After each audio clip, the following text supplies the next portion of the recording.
ਜਿਹੜੀ ਗੱਲ ਗੁਰੂ ਨਾਨਕ ਸਾਹਿਬ ਨੇ ਕਦੇ ਕਹੀ ਸੀ ਕਿ ਜੋ ਤੋ ਪ੍ਰੇਮ ਖੇਲਨ ਕਾ ਚਾਓ ਸਿਰ ਧਰ ਤਲੀ ਗਲੀ ਮੋੜੀ ਆਓ ਇਤ ਮਾਰਗ ਪੈਰ ਤਰੀਜੇ ਸਿਰ ਦੀਜੇ ਕਾਣ ਨਾ ਕੀਜੇ।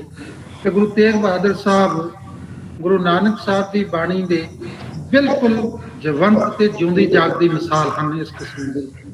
ਇਸ ਕਰਕੇ ਅਸੀਂ ਉਹਨਾਂ ਦੇ ਸ਼ਤਾਬਦੀ ਸਮਾਰੋਹ ਨੂੰ ਸਮਰਪਿਤ ਅਸੀਂ 2 ਵੈਬੀਨਾਰ ਸੋਚੇ ਵੀ, ਇੱਕ ਤਾਂ ਉਹਨਾਂ ਦੀ ਬਾਣੀ ਤੇ ਦਰਸ਼ਨ ਨਾਲ ਸੰਬੰਧਿਤ ਤੇ ਦੂਸਰਾ ਜਿਹੜਾ ਉਹ ਗੁਰੂ ਸਾਹਿਬ ਦੀ ਸ਼ਖਸੀਅਤ ਦੇ ਉੱਤੇ ਬਹੁਤ ਸਾਰੇ ਨਾਟਕ ਲਿਖੇ ਗਏ। ਹਾਲਾਂਕਿ ਬਹੁਤ ਸਾਰੀ ਕਵਿਤਾ ਵੀ ਸਾਨੂੰ ਮਿਲਦੀ ਆ, ਹੋਰ ਵੀ ਖੇਤਰਾਂ 'ਚ ਉਹਨਾਂ ਬਾਰੇ ਲਿਖਿਆ ਹੋਇਆ ਮਿਲਦਾ, ਲੇਕਿਨ ਨਾਟਕ ਦੇ ਖੇਤਰ ਦੇ ਵਿੱਚ ਅਸੀਂ ਇਸ ਕਰਕੇ ਉਹਨਾਂ ਨੂੰ ਚੁਣਿਆ ਕਿਉਂਕਿ ਹਿੰਦ ਦੀ ਚਾਦਰ ਦੇ ਰੂਪ ਦੇ ਵਿੱਚ ਉਹ ਪੰਜਾਬੀ ਤੋਂ ਬਾਹਰ ਵੀ ਉਹਨਾਂ ਦੇ ਨਾਲ ਸੰਬੰਧਿਤ ਬਹੁਤ ਸਾਰੀ ਰਚਨਾ ਹੋਈ ਆ। ਸੋ ਇਸ ਕਰਕੇ ਅਸੀਂ ਨਾਟਕ ਨੂੰ ਖਾਸ ਤੌਰ ਤੇ ਕੇਂਦਰ ਬਿੰਦੂ ਬਣਾਇਆ ਤੇ ਉਹਨਾਂ ਲਈ ਕੇਵਲ ਜੀ ਉਹਨਾਂ ਨੂੰ ਬੇਨਤੀ ਕੀਤੀ ਤੇ ਅੱਜ ਉਹ ਤੁਹਾਡੇ ਮੁਖਾਤਬ ਹੋਣਗੇ, ਤੁਹਾਨੂੰ ਸਾਰਿਆਂ ਨੂੰ ਸੰਬੋਧਨ ਕਰਨਗੇ। ਮੈਨੂੰ ਬੜੀ ਖੁਸ਼ੀ ਹੋ ਰਹੀ ਹੈ ਕਿ ਕੇਵਲ ਧਾਲੀਵਾਲ ਜਿਹੜੇ ਆਪਣੇ ਸੰਸਥਾ ਨੇ ਮੰਚ ਰੰਗਮੰਚ ਅੰਮ੍ਰਿਤਸਰ ਦੇ ਕਰਤਾ ਧਰਤਾ ਨੇ, ਪੰਜਾਬ ਦੇ ਵਿੱਚ ਨਾਟਕ ਨੂੰ ਆਮ ਲੋਕਾਂ ਤੱਕ ਲਿਜਾਣ ਵਾਲੇ ਉਹ ਨਾਟਕਕਾਰ ਤੇ ਨਿਰਦੇਸ਼ਕ ਨੇ ਜਿਨ੍ਹਾਂ ਦੀ ਰਗ ਰਗ ਦੇ ਵਿੱਚ ਭਾਜੀ ਗੁਰਸ਼ਰਨ ਸਿੰਘ ਹੋਰਾਂ ਦਾ ਲਹੂ ਹੈ ਜਿਹੜਾ ਉਹ ਵਗਦਾ ਹੈ। ਔਰ ਲਗਾਤਾਰ ਉਹਨਾਂ ਨੇ ਨਾਟਕ ਦੇ ਖੇਤਰ 'ਚ ਜਿੰਨਾ ਕੰਮ ਕੀਤਾ, ਭਾਜੀ ਗੁਰਸ਼ਰਨ ਸਿੰਘ ਹੋਰਾਂ ਦੀਆਂ ਨਾਟਕਾਂ ਦੀਆਂ ਰਚਨਾਵਾਂ ਨੂੰ, ਉਹਨਾਂ ਦੀਆਂ ਪੇਸ਼ਕਾਰੀਆਂ ਨੂੰ ਸਾਂਭਣ ਦਾ ਜਿਵੇਂ ਉਹਨਾਂ ਨੇ ਕੰਮ ਕੀਤਾ ਤੇ ਨਾਲ ਸੰਬੰਧਿਤ ਜਿੰਨਾ ਉਹਨਾਂ ਨੇ ਕੰਮ ਕੀਤਾ, ਔਰਤਾਂ ਨਾਲ ਸੰਬੰਧਿਤ ਛੀਣੀਆਂ ਦੇ ਰੰਗਮੰਚ ਦੇ ਰੂਪ ਦੇ ਵਿੱਚ ਉਹਨਾਂ ਨੂੰ। ਸੋ ਕੇਵਲ ਧਾਲੀਵਾਲ ਹੋਰਾਂ ਬਾਰੇ ਹੀ ਮੈਂ 1 ਘੰਟਾ ਬੋਲ ਸਕਦਾ ਇਸ ਮਸਲੇ ਦੇ ਉੱਤੇ। ਜਿਹੜੇ ਤਾਂ ਵਿਦਿਆਰਥੀ ਆ ਉਹਨਾਂ ਨੂੰ ਨਾਟਕ ਦੀ ਬਰੀਕ ਸਮਝ ਆ ਜਿਹੜੀ ਵੀ ਮੰਚ ਦੀ ਦ੍ਰਿਸ਼ਟੀ ਤੋਂ ਨਾਟਕ ਨੂੰ ਕਿਵੇਂ ਸਮਝਿਆ ਜਾਂਦਾ, ਉਹਦੇ ਬਾਰੇ ਬਹੁਤ ਸਾਰੀਆਂ ਸੂਖਮ ਗੱਲਾਂ ਤੁਹਾਡੇ ਨਾਲ ਸਾਂਝੀਆਂ ਕਰਨਗੇ।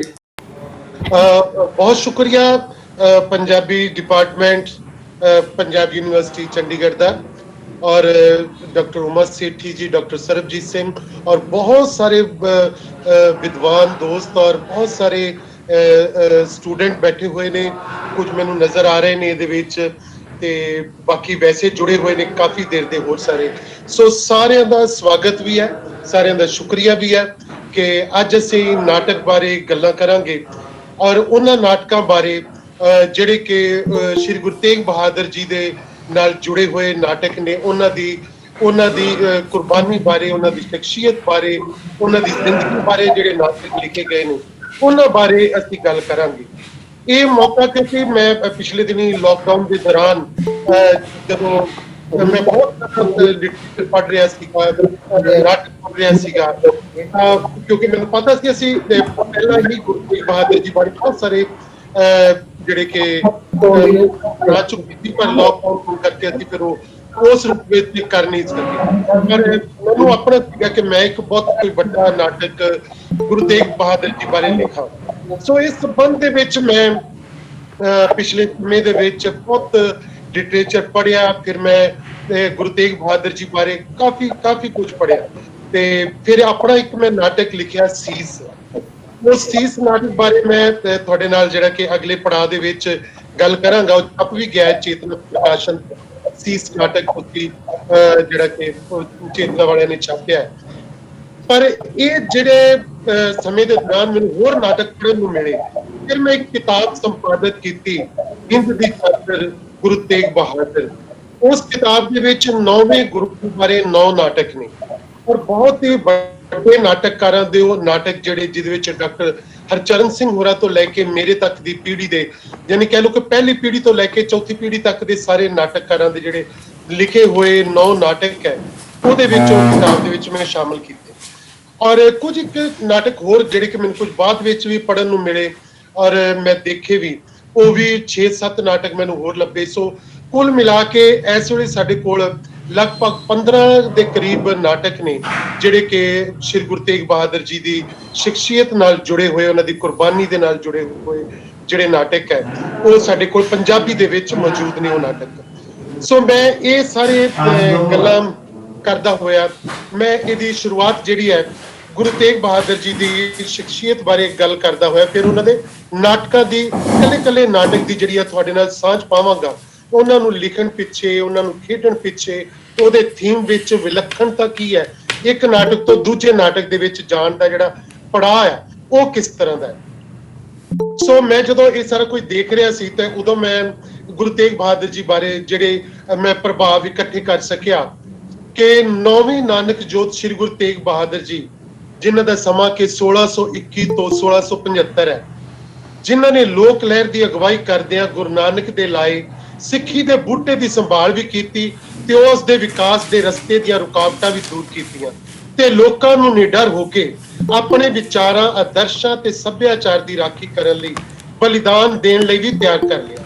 ਗੁਰੂ ਤੇਗ ਬਹਾਦਰ ਦੀ ਸ਼ਹਾਦਤ ਮਾਨਵ ਧਰਮ ਦੀ ਸੁਤੰਤਰਤਾ ਦੇ ਅਸੂਲਾਂ ਦੀ ਸਥਾਪਨਾ ਲਈ ਸੀ। ਗੁਰੂ ਤੇਗ ਬਹਾਦਰ ਚਾਹੁੰਦੇ ਸਨ ਕਿ ਉਦਾਰਤਾ ਤੇ ਸਹਿਨਸ਼ੀਲਤਾ ਦਾ ਅਜਿਹਾ ਵਾਤਾਵਰਣ ਕਾਇਮ ਹੋ ਜਾਏ ਜਿਸ ਵਿੱਚ ਹਰ ਇੱਕ ਵਿਅਕਤੀ ਕਿਸੇ ਹੋਰ ਦੂਸਰੇ ਪ੍ਰਾਣੀ ਦੇ ਧਰਮ ਨੂੰ ਉਤਨਾ ਹੀ ਪਵਿੱਤਰ ਤੇ ਯੋਗ ਸਮਝੇ ਜਿਤਨਾ ਆਪਣੇ ਧਰਮ ਨੂੰ ਸਮਝਦਾ ਹੈ, ਤਾਂ ਫਿਰ ਇਨਸਾਨੀ ਜ਼ਮੀਰ ਦੀ ਪ੍ਰਕਾਸ਼ਮਈ ਸੁਖਮਤਾ ਵਿਕਸਿਤ ਹੋ ਸਕੇਗੀ।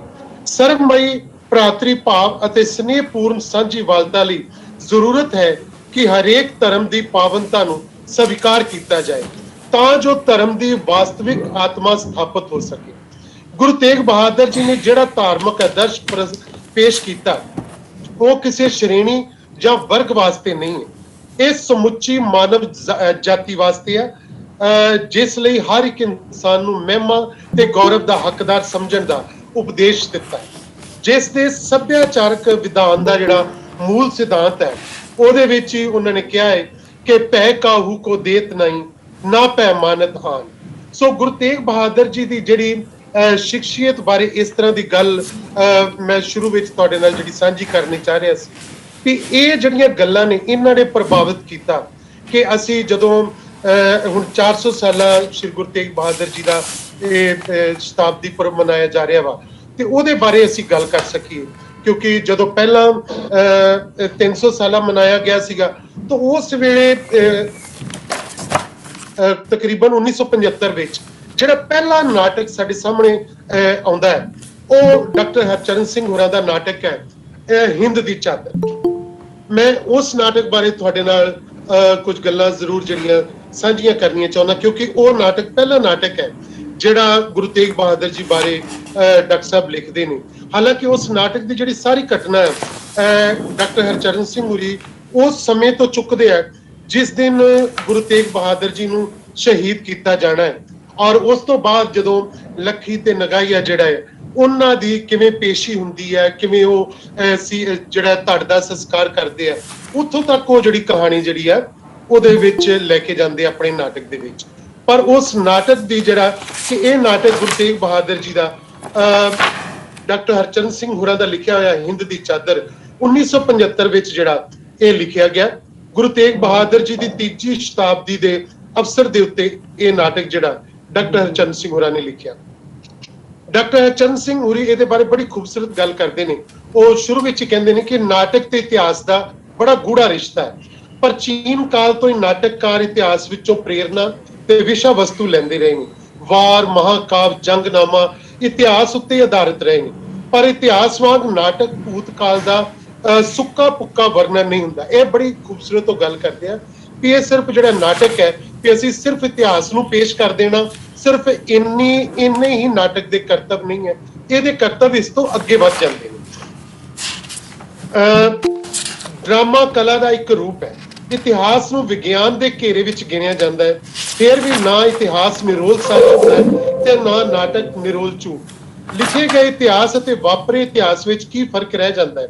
ਨਾਟਕਕਾਰ ਦਾ ਕਰਤੱਵ ਹੈ ਇਹ ਨਹੀਂ ਕਿ ਉਹ ਹੂਬਹੂ ਬੀਤੀਆਂ ਘਟਨਾਵਾਂ ਨੂੰ ਵਰਣਨ ਕਰੇ, ਸਗੋਂ ਉਸ ਨੂੰ ਚਾਹੀਦਾ ਹੈ ਕਿ ਉਹ ਅਰਸਤੂ ਦੇ ਕਹਿਣ ਅਨੁਸਾਰ ਸੰਭਵਤਾ ਦਾ ਪੱਲਾ ਨਾ ਛੱਡੇ। ਨਾਟਕਕਾਰ ਦਾ ਕੰਮ ਸਮੇਂ ਦੇ ਸੱਚ ਨੂੰ ਕਲਾਮਈ ਰੂਪ ਦੇਣਾ ਹੁੰਦਾ ਹੈ, ਜੋ ਵਾਸਤਵਿਕ ਸੱਚ ਨਾਲੋਂ ਕਿਤੇ ਜ਼ਿਆਦਾ ਸ਼ਕਤੀਸ਼ਾਲੀ ਹੁੰਦਾ ਹੈ। ਸੋ ਹਿੰਦ ਦੀ ਚਾਦਰ ਵਿਸ਼ੇ, ਵਸਤੂ, ਰੂਪ ਤੇ ਪੇਸ਼ਕਾਰੀ ਦੇ ਪੱਖ ਤੋਂ ਇੱਕ ਵਿਸ਼ਾਲ ਨਾਟਕ ਹੈ। ਗੁਰੂ ਤੇਗ ਬਹਾਦਰ ਦੀ ਸ਼ਹਾਦਤ ਜਿਹੜੀ ਕਿ ਭਾਰਤੀ ਕੌਮੀ ਦੁਖਾਂਤ ਹੈ, ਇਸ ਨਾਟਕ ਵਿੱਚ ਗੁਰੂ ਤੇਗ ਬਹਾਦਰ ਦੀ ਲਸਾਨੀ ਸ਼ਹੀਦੀ ਤੇ ਉਸ ਦੇ ਪ੍ਰਤੀਕਰਮ ਨੂੰ ਜਿਹੜਾ ਕਿ ਨਾਟਕੀ ਰੂਪ ਦਿੱਤਾ ਗਿਆ। ਪਹਿਲੇ ਅੰਕ ਦੇ ਵਿੱਚ ਹੀ महान साके वाले इस सवेर के वातावरण ਨੂੰ ਦਰਸ਼ਕਾਂ ਦੀਆਂ ਅੱਖਾਂ ਦੇ ਸਾਹਮਣੇ ਸਾਕਾਰ ਕਰਨ ਦਾ ਉਪਰਾਲਾ ਡਾਕਟਰ ਹਰਚੰਦ ਸਿੰਘ ਹੋਰੀ ਕਰਦੇ ਆ। ਨਾਇਕ ਤੋਂ ਬਿਨਾਂ ਕਿਸੇ ਨਾਟਕ ਦੀ ਕਹਾਣੀ ਨੂੰ ਸਾਰਨਾ ਅਸੰਭਵਤਾ ਦੇ ਬਰਾਬਰ ਹੁੰਦਾ ਹੈ। ਪਹਿਲੇ ਅੰਕ ਦੀਆਂ 6 ਝਾਕੀਆਂ ਰਾਹੀਂ ਉਹਨਾਂ ਨੇ ਜਿਹੜਾ ਕਿ 11 ਨਵੰਬਰ 1675 ਦੀ ਜਿਹੜੀ ਹੋਣੀ ਭਰਪੂਰ ਸਵੇਰ ਸੀ ਉਹਦੀ ਮਹਾਨਤਾ ਨੂੰ ਅਨੁਭਵ ਜਿਹੜਾ ਕਰਾਉਣ ਦਾ ਯਤਨ ਕੀਤਾ ਹੈ ਇਸ ਨਾਟਕ ਦੇ ਰਾਹੀਂ। ਉਹਨਾਂ ਨੇ ਦੂਜੇ ਅੰਕ ਦੇ ਵਿੱਚ ਸ਼ਹਾਦਤ ਦੇ ਪ੍ਰਤੀਕਰਮ ਨੂੰ ਸਜੀਵ ਰੂਪ ਦਿੱਤਾ ਹੈ। ਕੁਝ ਸਮਕਾਲੀ ਇਤਿਹਾਸਕਾਰਾਂ ਨੇ ਲਿਖਿਆ ਸੀ ਕਿ ਸਿੱਖਾਂ ਦੇ ਪੀਰ ਦੇ ਕਤਲ ਤੋਂ ਬਾਅਦ ਪੱਤਾ ਤੱਕ ਨਹੀਂ ਹਿੱਲਿਆ, ਕਿਸੇ ਨੇ ਸਿਰ ਤੱਕ ਨਹੀਂ ਚੁੱਕਿਆ। ਪਰ ਅੱਜ ਜਿਹੜਾ ਹਰ ਸੂਝਵਾਨ ਜਿਹੜਾ ਭਾਰਤੀ ਮੰਨਦਾ ਹੈ ਕਿ ਸਾਕਾ ਉੱਤਰੀ ਭਾਰਤ ਦੇ ਇਤਿਹਾਸ ਵਿੱਚ ਜ਼ਾਰਾ ਮੋੜ ਸੀ। ਗੁਰੂ ਦੀ ਸ਼ਹੀਦੀ ਨੇ ਪੰਜਾਬੀਆਂ ਦੇ ਮਨਾਂ ਵਿੱਚੋਂ ਜਾਬਰ ਹਕੂਮਤ ਦਾ ਡਰ ਪਾਉ ਕੱਢ ਦਿੱਤਾ। ਇਹ ਸਭ ਤੋਂ ਵੱਡੀ ਕਰਾਮਾਤ ਸੀ। ਫਤੂਰਾਤਨਾਮਾ ਸੰਧੀ ਜਿਹੜਾ ਕਿ 1722 ਦੇ ਵਿੱਚ ਗੁਲਾਮ ਮਹੂਦੀਨ ਨੇ ਲਿਖਿਆ ਸੀ, ਉਹ ਲਿਖਦਾ ਹੈ ਕਿ ਇਹ ਸਾਕਾ ਬਾਦਸ਼ਾਹ ਦਾ ਰੋਬ ਹੂੰਝ ਕੇ ਲੈ ਗਿਆ। ਇਹ ਬੜੀ ਖੂਬਸੂਰਤ ਲਾਈਨ ਹੈ, ਉਹਦੇ ਵਿੱਚ ਲਿਖਦਾ ਕਿ ਇਹ ਸਾਕਾ ਬਾਦਸ਼ਾਹ ਦਾ ਰੋਬ ਹੂੰਝ ਕੇ ਲੈ ਗਿਆ। ਪੰਜਾਬ ਵਿੱਚ ਇਸ ਸ਼ਹਾਦਤ ਨੇ ਕ੍ਰਾਂਤੀ ਲਈ ਰਾਹ ਮੋਕਲਾ ਕੀਤਾ, ਜੋ ਪਿੱਛੋਂ ਜਿਹੜਾ ਕਿ ਖੰਡੇ ਦੀ ਧਾਰ ਵਾਲੇ ਸਿੰਘਾਂ ਦੇ ਰੂਪ ਵਿੱਚ ਸਾਰੇ ਪੰਜਾਬ ਦੇ ਸੰਸਾਰ ਦੇ ਸਾਹਮਣੇ ਜਿਹੜਾ ਦ੍ਰਿਸ਼ਟੀਮਾਨ ਹੁੰਦਾ ਹੈ। ਇਤਿਹਾਸਕ ਨਾਟਕ ਵਿੱਚ ਨਾਟਕਕਾਰ ਨੂੰ ਪਾਤਰਾਂ ਦੀ ਬੇਸ਼ੱਕ ਚੋਣ ਦੀ ਬਹੁਤੀ ਖੁੱਲ ਨਹੀਂ ਹੁੰਦੀ। ਹਿੰਦ ਦੀ ਚਾਦਰ ਦੇ ਮੁੱਖ ਪਾਤਰ ਸਵਾਏ ਸੂਫੀ ਫਕੀਰ ਦੇ, ਜੋ ਕਿ ਔਰੰਗਜ਼ੇਬ ਦੀ ਫਿਰਕੂ ਹਕੂਮਤ ਵਿਰੁੱਧ ਆਵਾਜ਼ ਦਾ ਪ੍ਰਤੀਕ ਹੈ, ਸਾਰੇ ਇਤਿਹਾਸਕ ਵਿਅਕਤੀ ਨੇ। ਭਾਈ ਜੈਤਾ, ਲੱਖੀ ਸ਼ਾਹ ਨਗਾਈਆ, ਕਾਜ਼ੀ ਬੋਰਾ ਇਹ ਨਾਟਕ ਦੇ ਮੁੱਖ ਪਾਤਰ ਨੇ। ਜੈਤਾ ਪਿੱਛੋਂ ਅੰਮ੍ਰਿਤ ਛਕ ਕੇ ਜੋ ਕਿ ਜੀਵਨ ਸਿੰਘ ਦੇ ਨਾਮ ਨਾਲ ਉੱਘਾ ਨਾਇਕ ਹੋਇਆ ਤੇ ਚਮਕੌਰ ਦੀ ਜੰਗ ਦੇ ਵਿੱਚ ਉਹ ਸ਼ਹੀਦ ਵੀ ਹੋਇਆ। ਇੱਕ ਗੱਲ ਮੈਂ ਜਿਹੜੇ ਕਿ ਵਿਦਿਆਰਥੀਆਂ ਨੇ ਕਦੀ ਕੋਈ ਇਤਿਹਾਸਕ ਨਾਟਕ ਜਿਹੜੇ ਖਾਸ ਤੌਰ ਤੇ ਸਿੱਖ ਹਿਸਟਰੀ ਨਾਲ ਜੁੜੇ ਨੇ, ਜੇਕਰ ਉਹ ਨਹੀਂ ਪੜ੍ਹੇ ਤਾਂ ਉਹਨਾਂ ਨੂੰ ਇਹ ਜ਼ਰੂਰ ਪਤਾ ਹੋਣਾ ਚਾਹੀਦਾ ਕਿ ਅਸੀਂ ਇਹਨਾਂ ਦੇ ਵਿੱਚ ਕੋਈ ਵੀ ਗੁਰੂ ਸਾਹਿਬਾਨ ਦੇ ਜਿਹੜਾ ਕਿ ਪਾਤਰ ਅਸੀਂ ਬਣਾ ਨਹੀਂ ਸਕਦੇ, ਨਾ ਹੀ ਉਹਨਾਂ ਦੇ ਪਰਿਵਾਰ ਦਾ ਕੋਈ ਜੀ ਜਿਹੜਾ ਕਿ ਉਸ ਨੂੰ ਅਸੀਂ ਪਾਤਰ ਦੇ ਰਾਹੀਂ ਜਿਹੜਾ ਕਿ ਕਿਸੇ ਨਾਇਕ ਦੇ ਰਾਹੀਂ ਅਸੀਂ ਉਹਦੇ ਵਿੱਚ ਨਹੀਂ ਵਿਖਾ ਸਕਦੇ ਨਾਟਕਾਂ ਦੇ ਵਿੱਚ। ਸੋ ਇਹ ਨਾਟਕਾਂ ਦੇ ਕਿਉਂਕਿ ਨਾਟਕ ਵਿੱਚ ਹਮੇਸ਼ਾ ਹੀ ਨਾਇਕ ਜਿਹੜਾ ਉਹ ਮੁੱਖ ਹੁੰਦਾ ਵਾ, ਪਰ ਸਾਡੇ ਕੋਲ ਇਹ ਜਿਹੜੇ ਨਾਟਕ ਹੈ ਇਹ ਨਾਇਕ ਹੁੰਦਿਆਂ ਹੋਇਆਂ ਵੀ ਅਸੀਂ ਨਾਇਕ ਦਿਖਾਉਂਦੇ ਨਹੀਂ ਆ, ਪਰ ਸਾਨੂੰ ਪਾਤਰ ਸਿਰਜਣੇ ਪੈਂਦੇ ਇਹਦੇ ਵਿੱਚ। ਕਦੀ ਸੂਫੀ ਫਕੀਰ, ਕਦੀ ਕੋਈ ਪਾਗਲ, ਕਦੀ ਕੋਈ ਦਰਵੇਸ਼, ਕਦੀ ਕੋਈ ਹੋਰ ਪਿੰਡ ਦੇ ਬੰਦੇ, ਕਦੀ ਕੋਈ ਨਾਇਕ, ਕੋਈ ਨੌਜਵਾਨ, ਇਸ ਤਰ੍ਹਾਂ ਦਾ ਜਿਹੜਾ ਕਿ ਗੁਰੂ ਸਾਹਿਬਾਨ ਦੇ ਨਾਲ ਸੰਬੰਧਿਤ ਹੋਵੇ, ਉਹਨਾਂ ਦੀ ਜਿਹੜੀ ਫਿਲਾਸਫੀ ਹੈ ਉਹਨੂੰ ਸਾਡੇ ਸਾਹਮਣੇ ਪੇਸ਼ ਕਰੇ। ਸੋ ਅਸੀਂ ਇਹਨਾਂ ਦੇ ਵੱਖਰੀ ਤੌਰ ਤੇ ਜਿਹੜੇ ਨਾਇਕ ਹੈ ਜਿਹੜੇ ਕਿ ਉਹਨਾਂ ਨੂੰ ਪੇਸ਼ ਕਰ ਸਕਣ, ਉਹ ਅਸੀਂ ਇਹਦੇ ਵਿੱਚ ਸਿਰਜਦੇ ਹਾਂ। ਸੋ ਇਹ ਨਾਟਕ ਜਦੋਂ ਖੇਡਿਆ ਗਿਆ 1 ਨਵੰਬਰ 1975 ਨੂੰ, ਔਰ ਇਸ ਇਤਿਹਾਸਕ ਨਾਟਕ ਦੇ ਨਾਲ ਬੜੀਆਂ ਖੂਬਸੂਰਤ ਜਿਹੜੀਆਂ ਇਤਿਹਾਸਕ ਗੱਲਾਂ ਜੁੜੀਆਂ ਹੋਈਆਂ ਨੇ, ਜਿਹੜਾ ਕਿ 1975 ਵਿੱਚ ਜਦੋਂ ਖੇਡਿਆ ਗਿਆ। ਔਰ ਇਸ ਨੂੰ ਇਹਦੇ ਡਾਇਰੈਕਟਰ ਜਿਹੜੇ ਕਿ ਨੈਸ਼ਨਲ ਸਕੂਲ ਆਫ ਡਰਾਮਾ ਤੋਂ, ਜਿਨ੍ਹਾਂ ਨੇ ਪੰਜਾਬ ਤੋਂ ਸਭ ਤੋਂ ਪਹਿਲੀ ਵਾਰੀ ਜੋ ਕੋਈ ਪਾਸ ਹੋ ਕੇ ਆਇਆ ਸੀ, ਤੇ ਉਹ ਹਰਪਾਲ ਟਿਵਾਣਾ ਤੇ ਨੀਨਾ ਟਿਵਾਣਾ ਸਨ। ਸੋ ਇਸ ਨਾਟਕ ਨੂੰ ਹਰਪਾਲ ਟਿਵਾਣਾ ਹੋਰਾਂ ਨੇ ਡਾਇਰੈਕਟ ਕੀਤਾ, ਨੀਨਾ ਟਿਵਾਣਾ ਹੋਰਾਂ ਨੇ ਇਹਦੇ ਵਿੱਚ ਅਦਾਕਾਰੀ ਕੀਤੀ। ਔਰ ਇੱਕ ਵੱਡਾ ਪਹਿਲੂ ਇਹ ਸੀ ਕਿ ਹਿੰਦੁਸਤਾਨ ਦੇ ਸਭ ਤੋਂ ਵੱਡੀ ਜਿਹੜੀ ਹਸਤੀ ਜਿਹੜੇ ਇਬਰਾਹਿਮ ਅਲਕਾਜ਼ੀ, ਜੋ ਉਸ ਵੇਲੇ ਡਾਇਰੈਕਟਰ ਸੀਗੇ ਨੈਸ਼ਨਲ ਸਕੂਲ ਆਫ ਡਰਾਮਾ ਦੇ, ਉਹਨਾਂ ਨੇ ਇਸ ਨਾਟਕ ਦੀ ਡਿਜ਼ਾਈਨਿੰਗ ਕੀਤੀ ਸੀ। ਇਹਦਾ ਸੈੱਟ ਡਿਜ਼ਾਈਨ ਜਿਹੜਾ ਅਲਕਾਜ਼ੀ ਸਾਹਿਬ ਨੇ ਕੀਤਾ ਸੀ। ਔਰ ਇਹਦੇ ਵਿੱਚ ਹਰਪਾਲ ਟਿਵਾਣਾ, ਨੀਨਾ ਟਿਵਾਣਾ ਤੋਂ ਇਲਾਵਾ ਤੁਸੀਂ ਅੱਜ ਦੇ ਫਿਲਮਾਂ ਦੇ ਵਿੱਚ ਨਿਰਮਲ ਰਿਸ਼ੀ ਹੋਰਾਂ ਨੂੰ ਵੇਖਦੇ ਹੋ, ਉਹਨਾਂ ਨੇ ਬਹੁਤ ਪ੍ਰਮੁੱਖ ਭੂਮਿਕਾ ਇਸ ਨਾਟਕ 'ਚ ਨਿਭਾਈ ਸੀ। ਇਹਦੇ ਵਿੱਚ ਜਿਹੜਾ ਸੂਫੀ ਫਕੀਰ ਜਿਹਦੀ ਮੈਂ ਜ਼ਿਕਰ ਕਰ ਰਿਹਾ ਸੀ, ਉਹ ਉਦੋਂ ਗੁਰਦਾਸ ਮਾਨ ਹੋਰਾਂ ਨੇ ਇਹਦੇ ਵਿੱਚ ਉਹ ਰੋਲ ਨਿਭਾਇਆ ਸੀ। ਗੁਰਦਾਸ ਮਾਨ ਹੋਰੀ ਉਦੋਂ ਹਰਪਾਲ ਟਿਵਾਣਾ ਹੋਰਾਂ ਨਾਲ ਕੰਮ ਕਰਦੇ ਸੀ ਨਾਟਕਾਂ ਦੇ ਵਿੱਚ।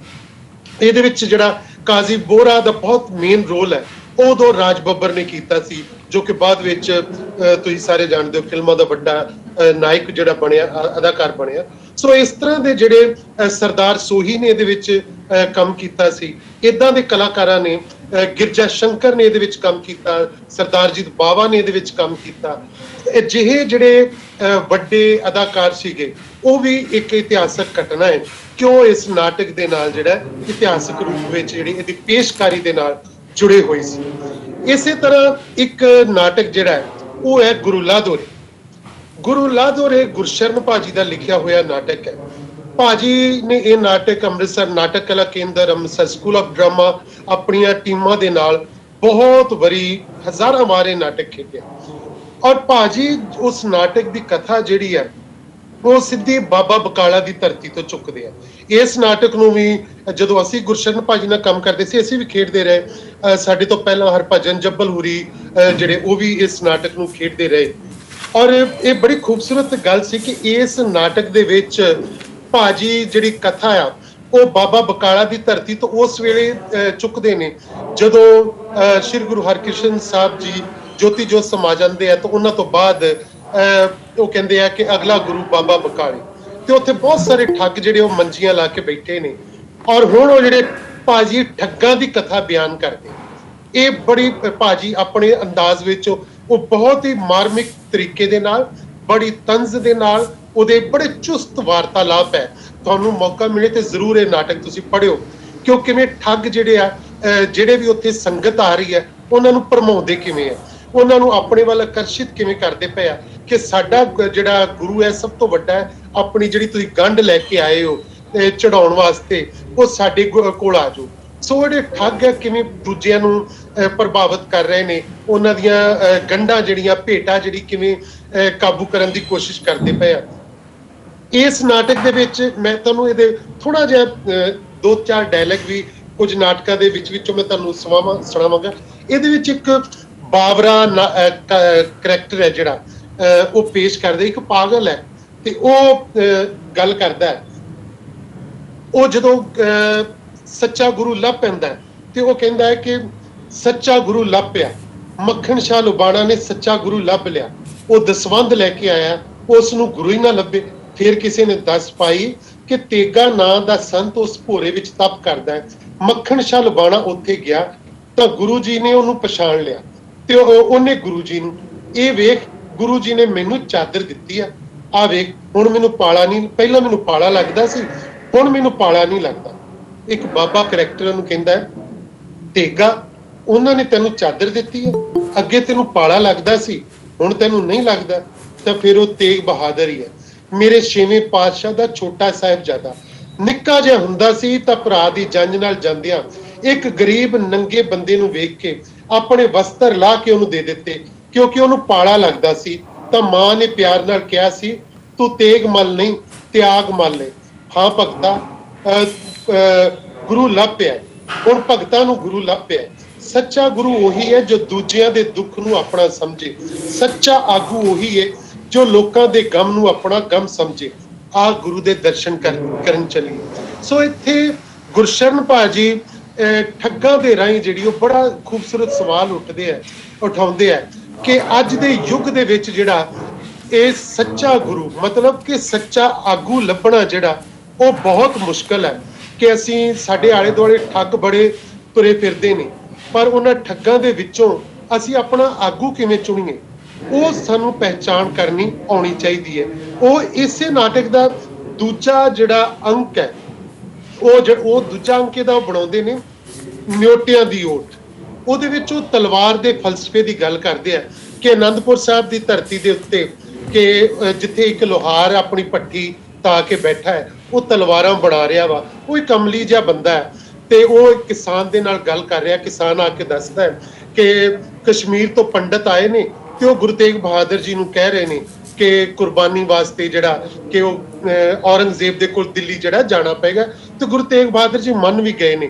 ਗੁਰੂ ਗੋਬਿੰਦ ਰਾਏ ਜੀ ਨੇ ਕਿਹਾ ਵਾ, ਗੁਰੂ ਗੋਬਿੰਦ ਸਿੰਘ ਬਾਲ ਸੀਗੇ ਤੇ ਉਦੋਂ ਗੁਰੂ ਗੋਬਿੰਦ ਰਾਏ ਜੀ ਨੇ ਕਿਹਾ ਕਿ ਤੁਹਾਡੇ ਤੋਂ ਵੱਡਾ ਕੌਣ ਕੋਈ ਮਹਾਨ ਵਿਅਕਤੀ ਹੋ ਸਕਦਾ ਹੈ। ਇਸ ਲਈ ਗੁਰੂ ਤੇਗ ਬਹਾਦਰ ਜੀ ਕੁਰਬਾਨੀ ਦੇਣ ਲਈ ਮੰਨ ਗਏ।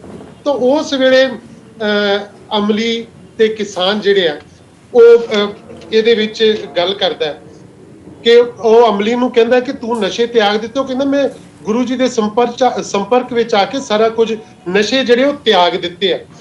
ਕਹਿੰਦਾ ਪਰ ਇਹ ਕੰਮ ਬੜਾ ਔਖਾ, ਪਰ ਕੋਈ ਨਹੀਂ ਆਪਾਂ ਗੁਰੂ ਸਾਹਿਬ ਨੂੰ ਕਹਿ ਦਿੱਤਾ ਕਿ ਅੱਧਾ ਕੰਮ ਮੈਂ ਇਸ ਜਨਮ 'ਚ ਕਰ ਲਿਆ, ਅੱਧੇ ਅਗਲੇ ਜਨਮ ਵਿੱਚ। ਬਾਕੀ ਇੱਕ ਗੱਲ ਇਹਨਾਂ ਤੋਂ ਕੋਈ ਪੁੱਛੇ ਬਈ ਕਸ਼ਮੀਰੀ ਲੋਕੋ ਤੁਸੀਂ ਕੀ ਤਿਆਗ ਕੇ ਗੁਰੂ ਸਾਹਿਬ ਕੋਲ ਆਏ ਹੋ? ਕਿਸਾਨ ਕਹਿੰਦਾ ਅਮਲੀਆ ਗੱਲ ਤਿਆਗਣ ਦੀ ਨਹੀਂ, ਗੱਲ ਹੈਗੀ ਆ ਧਰਮ ਬਚਾਉਣ ਦੀ। ਵੇਖਾਂ ਅੱਗੇ ਇੰਨਾ ਬੜਾ ਧਰਮ ਸਾਂਭ ਕੇ ਰੱਖਿਆ, ਵੱਡੇ ਧਰਮਰਾਜ ਦੇ ਪੁੱਤਰ। ਨਾ ਇਹ ਕਿੱਧਰ ਦਾ ਧਰਮ ਹੈ ਵੀ ਆਪਣੇ ਆਪ ਨੂੰ ਉੱਚੀ ਜ਼ਾਤ ਦਾ ਸਮਝੋ ਤੇ ਦੂਜਿਆਂ ਨੂੰ ਨੀਵੇਂ ਸਮਝ ਕੇ ਧੱਕੇ ਮਾਰੋ। ਆਪਾਂ ਤੇ ਇੱਕ ਗੱਲ ਜਾਣਦੇ ਹਾਂ ਕਿ ਅਸਲੀ ਧਰਮ ਉਹ ਆ ਜਿਹੜਾ ਸਾਰਿਆਂ ਨੂੰ ਇੱਕੋ ਜਿਹਾ ਸਮਝੇ। ਏਕ ਨੂਰ ਤੇ ਸਭ ਜਗ ਉਪਜਿਆ, ਕੌਣ ਭਲੇ ਕੋ ਮੰਦੇ। ਉਹ ਕਹਿੰਦਾ ਵੀ ਆਹ ਗੱਲ ਤਾਂ ਤੇਰੀ ਠੀਕ ਹੈ, ਬਸ ਕਹਿੰਦਾ 20 ਵਿਸਵੇ ਠੀਕ ਹੈ, ਹੋਰ ਕੀ ਉਹ ਭੈੜਿਆ 20 ਵਿਸਵੇ ਆ।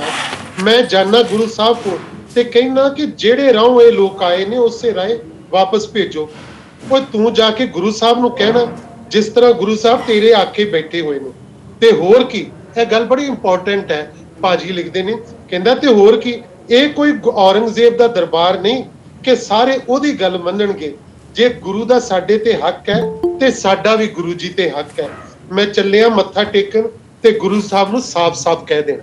ਸੋ ਇਸ ਨਾਟਕ ਦੇ ਵਿੱਚ ਜਿਹੜਾ ਕਿ ਗੁਰੂ ਸਾਹਿਬ ਦੀ ਜਿਹੜੀ ਅਕੀਦਤ ਹੈ, ਗੁਰੂ ਸਾਹਿਬ ਬਾਰੇ ਜਿਹੜਾ ਲੋਕਾਂ ਦਾ ਪਿਆਰ ਹੈ, ਸਤਿਕਾਰ ਹੈ, ਗੁਰੂ ਸਾਹਿਬ ਦੇ ਉੱਤੇ ਜਿਹੜਾ ਹੱਕ ਹੈ, ਇੱਕ ਆਮ ਬੰਦੇ ਦਾ ਵੀ ਉਨਾ ਕੁ ਹੱਕ ਹੈ। ਇੱਥੇ ਉਹ ਧਰਮਾਂ ਜ਼ਾਤਾਂ ਦੀ ਵੀ ਗੱਲ ਕਰਦੇ ਆ ਕਿ ਇਹ ਉਹੀ ਲੋਕ ਨਹੀਂ, ਉਹੀ ਕਸ਼ਮੀਰੀ ਬ੍ਰਾਹਮਣ ਹੈ ਜਿਹੜੇ ਕਦੀ ਵੀ ਨੀਵੀਂ ਜ਼ਾਤ ਵਾਲਿਆਂ ਨੂੰ ਆਪਣੇ ਲਾਗੇ ਨਹੀਂ ਲੱਗਣ ਦਿੰਦੇ। ਤੇ ਅੱਜ ਸਾਡੇ ਕੋਲ ਇੱਥੇ ਗੁਰੂ ਸਾਹਿਬ ਦੇ ਕੋਲ ਆਏ ਨੇ। ਇਹਦੇ ਅਖੀਰ ਦੇ ਵਿੱਚ ਜਿਹੜੀ ਕਿ ਕਲਾਈਮੈਕਸ ਦੇ ਵਿੱਚ ਗੁਰਸ਼ਰਨ ਭਾਜੀ ਜਾ ਕੇ ਜਿਹੜੇ ਤਲਵਾਰ ਦੀ ਮਹੱਤਤਾ ਦੀ ਜਿਹੜੀ ਗੱਲ ਕਰਦੇ ਆ ਤੇ ਉੱਥੇ ਉਹ ਕਿਸਾਨ ਨੂੰ ਕਹਿੰਦਾ ਹੈ ਨਾ ਹੁਣ ਚੁੱਪ ਕਿਉਂ ਹੋ ਗਿਆ, ਜਾ ਕੇ ਕਹਿ ਗੁਰੂ ਸਾਹਿਬ ਨੂੰ ਕਿ ਵਾਪਸ ਭੇਜ ਦੇਣ ਕਸ਼ਮੀਰੀ ਲੋਕਾਂ ਨੂੰ। ਬੋਲਦਾ ਨਹੀਂ। ਅਮਲੀ ਕਹਿੰਦਾ ਨਾ ਮੈਂ ਕੌਣ ਹੁੰਨਾ ਗੁਰੂ ਸਾਹਿਬ ਦੇ ਫੈਸਲੇ ਵਿੱਚ ਦਖਲ ਦੇਣ ਵਾਲਾ। ਗੁਰੂ ਸਾਹਿਬ ਦਾ ਫੈਸਲਾ ਮੇਰੇ ਲਈ ਹੁਕਮ ਬਰਾਬਰ ਹੈ, ਪਰ ਅੱਜ ਤੋਂ ਬਾਅਦ ਇੱਕ ਫੈਸਲਾ ਮੈਂ ਵੀ ਕਰ ਲਿਆ। ਉਹ ਕੀ ਕਿ ਅੱਜ ਤੋਂ ਬਾਅਦ ਇਹ ਭੱਠੀ ਮੈਂ ਕਦੀ ਠੰਡੀ ਨਹੀਂ ਹੋਣ ਦੇਣੀ। ਜਿਹੜੀ ਭੱਠੀ ਤੇ ਉਹ ਤਲਵਾਰਾਂ ਬਣਾਉਂਦਾ ਹੈ ਉਹਦਾ ਜ਼ਿਕਰ ਕਰ ਰਿਹਾ ਉਹ ਅਮਲੀ। ਉਹ ਕਹਿੰਦਾ ਅੱਜ ਤੋਂ ਬਾਅਦ ਇਹ ਭੱਠੀ ਕਦੀ ਠੰਡੀ ਨਹੀਂ ਹੋਏਗੀ। ਜੇਕਰ ਬਾਲ ਗੋਬਿੰਦ ਨੇ ਪਿਤਾ ਨੂੰ ਭੇਜਣ ਦਾ ਵਚਨ ਕੱਢਿਆ ਹੈ, ਜੇ ਉਹਨਾਂ ਉਸ ਹਥਿਆਰ ਦੀ ਮੰਗ ਕੀਤੀ ਹੈ ਜਿਹੜਾ ਸ਼ੇਰ ਨੂੰ ਮਾਰ ਸਕੇ, ਤਾਂ ਉਹ ਭਵਿੱਖ ਨੂੰ ਦੇਖ ਰਹੇ ਨੇ ਜਦੋਂ ਗੁਰੂ ਦੇ ਸਿੱਖਾਂ ਨੂੰ ਜ਼ੁਲਮ ਵਿਰੁੱਧ ਤਲਵਾਰ ਚੁੱਕਣੀ ਪਏਗੀ। ਠਹਿਰੋ ਬਾਬਾ ਜੀ, ਮੈਂ ਹੁਣੇ ਆਇਆ। ਉਹ ਅੰਦਰ ਜਾਂਦਾ ਹੈ ਤਾਂ ਉਹ ਕਿਸਾਨ ਬਾਬੇ ਨੂੰ ਪੁੱਛਦਾ ਹੈ ਕਿ ਬਾਬਾ ਜੀ ਕਿੱਧਰ ਗਿਆ ਹੈ। ਉਹ ਬਾਬਾ ਕਹਿੰਦਾ ਬਈ ਇਹਨੇ ਇਤਿਹਾਸ ਦੇ ਮੋੜ ਨੂੰ ਭਾਂਪ ਲਿਆ ਕਿ ਹੁਣ ਗੁਰੂ ਦੇ ਸਿੱਖਾਂ ਨੂੰ ਜ਼ੁਲਮ ਦੇ ਖਿਲਾਫ ਤਲਵਾਰ ਚੁੱਕਣੀ ਪਏਗੀ। ਅਮਲੀ ਜਿਹੜਾ ਹੈ ਅੰਦਰੋਂ ਤਲਵਾਰ ਲੈ ਕੇ ਆਉਂਦਾ ਹੈ, ਨੰਗੀ ਤਲਵਾਰ। ਇਹ ਬੜਾ ਬ੍ਰੈਕਟ 'ਚ ਲਿਖਦੇ ਨੰਗੀ ਤਲਵਾਰ ਲੈ ਕੇ ਆਉਂਦਾ ਹੈ। ਬਾਬਾ ਜੀ ਇਹ ਤਲਵਾਰ ਮੈਂ ਗੁਰੂ ਸਾਹਿਬ ਨੂੰ ਦਿਆਂਗਾ ਤਾਂ ਜੋ ਜਾਣ ਤੋਂ ਪਹਿਲਾਂ ਸਾਹਿਬਜ਼ਾਦੇ ਗੋਬਿੰਦ ਰਾਏ ਨੂੰ ਇਹ ਤਲਵਾਰ ਫੜਾ ਕੇ ਜਾਣ, ਤਾਂ ਜੋ ਉਹਨਾਂ ਦੀ ਗੈਰ ਹਾਜ਼ਰੀ ਵਿੱਚ ਇਹ ਤਲਵਾਰ ਨਿਓਟਿਆਂ ਦੀ ਓਟ ਹੋਵੇ। ਇਹ ਬਹੁਤ ਵੱਡੀ ਗੱਲ ਜਿਹੜੀ ਹੈ ਕਿ ਇੱਥੇ ਭਾਜੀ ਗੁਰਸ਼ਰਨ ਸਿੰਘ ਇਸ ਨਾਟਕ ਦੇ ਬਹਾਨੇ ਨਿਓਟਿਆਂ ਦੀ ਓਟ, ਇਹ ਤਲਵਾਰ ਨੇ ਨਿਓਟਿਆਂ ਦੀ ਓਟ ਕਿਵੇਂ ਬਣਨਾ ਹੈ, ਉਸ ਦਾ ਜ਼ਿਕਰ ਜਿਹੜਾ ਇਸ ਨਾਟਕ ਦੇ ਵਿੱਚ ਬਹੁਤ ਹੀ ਕਮਾਲ ਦੇ ਤਰੀਕੇ ਦੇ ਨਾਲ ਜਿਹੜਾ ਕਿ ਗੁਰਸ਼ਰਨ ਭਾਜੀ ਕਰਦੇ ਆ।